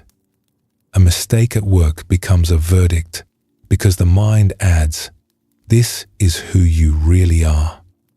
A flash of envy at someone else's good news becomes a source of shame because the mind adds, a decent person would feel happy for them. In every case, the first feeling was manageable.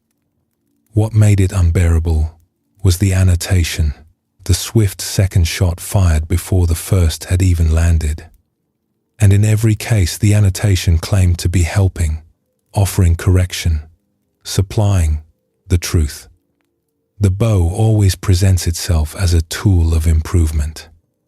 It is useful to see that the tool consistently makes things worse, and that the hand holding it is the same frightened somebody the whole path has been learning to see through. Lowering the bow, then, is the same movement met throughout this evening. Recognize what has arrived. Meet it with some plain mercy. Let the senses bring the body back to what is actually here. The first arrow stays. The first arrow is honest. The second one, seen clearly, can simply be set on the ground, and what remains is a human being having a human feeling, which has never once, in the history of this path, been a problem. A very different story from the broad tradition of India offers the other face of the same teaching, and it does so with a warmth that catches the listener off guard. It is the story of a man who could walk on water and of what a penny's worth of boat fare reveals about the spiritual project. Long ago, a wandering ascetic returned to the monastery where he had been trained.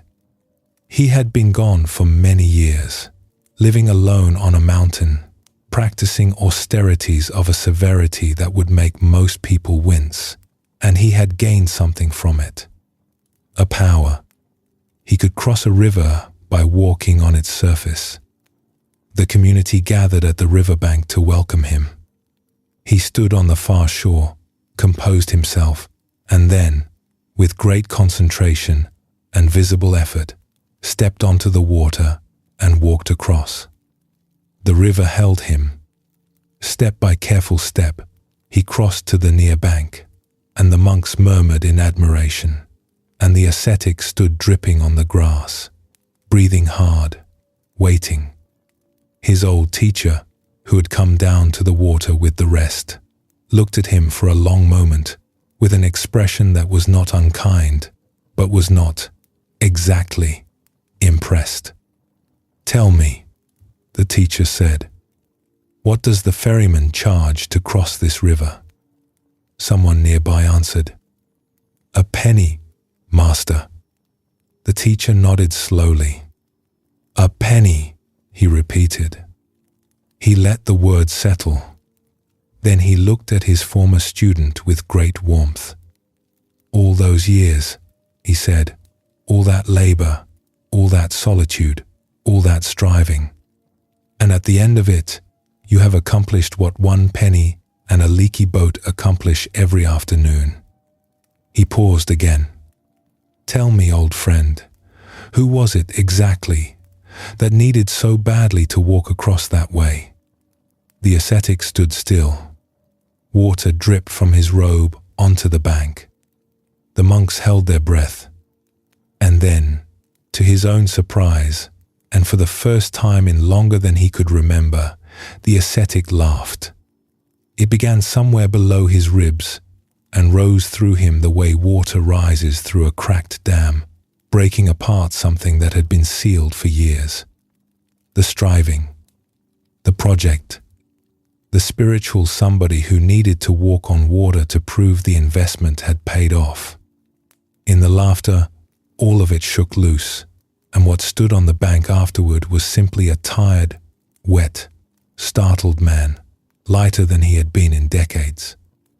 "Come," the teacher said, and took his arm.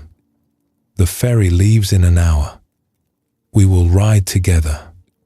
And they did, side by side, with the river doing all the work. The ascetic's years on the mountain were the second arrow in its most gilded form. He had taken a real path, real discipline, real devotion, and turned it into a trophy. And the trophy needed an audience, and the audience needed to be astonished. And inside all that needing stood the same old somebody, the one the whole path was supposed to have shone through, wearing robes this time instead of a crown. The teacher's question peeled every layer at once. Who needed to cross that way? The answer was, nobody real. Only the collected identity of a man who had spent years building a spiritual self to replace the ordinary one. And the spiritual self was the same cage in better paint. The ferry costs a penny. You can be carried. You do not have to prove anything to the river. The laughter is the hinge of the story. The ascetic did not weep with shame. He did not argue or defend. He laughed, because in the teacher's question, he suddenly saw the whole elaborate structure of his striving from the outside, the way you see a maze from above, and from above it was ridiculous, and the ridiculousness was a relief. Something that had been held tight for years could finally be funny, and funny is a door that opens from the inside. The teacher knew this. That is why his tone was warm, and his question was a question, because a question opens and a lecture closes, and the ascetic's cage was already made of too much closing. Both stories in this hour arrive at the same clearing. Satsujo lowered the bow and let grief be grief. The ascetic lowered the bow and let himself be ordinary. In both cases, the second arrow was the one fired by the self at the self, and in both cases, the moment it was seen and set down, what remained was a simpler, kinder, more honest way of being alive. The tears were the teaching, the ferry was the teaching, and neither required walking on water. These teachings have made a long journey tonight, from the lost feather robe at the shore to the ferry at the river, and the thread through all of them has been the same thread. The landlocked self, the small tight identity built out of wanting and resisting and believing and judging, was never the whole of us. It was a habit, mutable and forgivable, and the vastness it stood in front of was never damaged by the standing. Every story tonight has circled the same pond under the same moon, that what we are looking for is what is looking. That the country we forgot has been here every moment, as close as the breath, and that the only passport home is the willingness to be, for one breath at a time, exactly what we are, with the bow lowered and the hands open. For this last exploration, there is nothing to do at all. The body is here. The breath is here. Sound is arriving, whatever it is, and it is enough. If the mind grows still, let it be still. If it wanders, let it wander. There is no second arrow for wandering. Somewhere in the midst of this, perhaps, a feeling arises of being simply present, of resting in a meadow, wider than any map, with no need to find the way out, because there is no wall. If it comes, let it come. If it does not, that too is fine, and is itself the teaching. Everything arrives on time. Let the road end gently here, at the place where roads end. There is no further step required and no urgency in anything. All of tonight's travelers are home.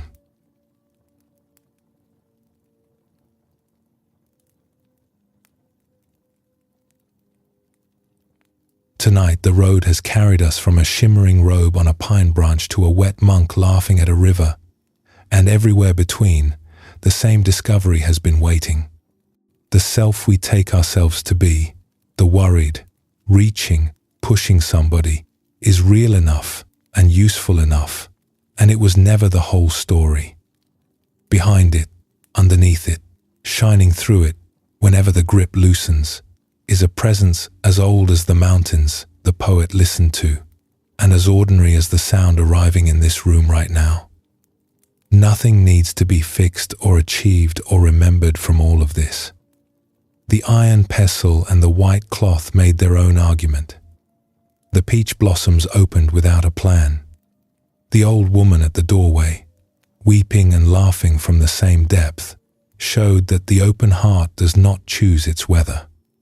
It simply lowers the bow and lets the sky do what it does.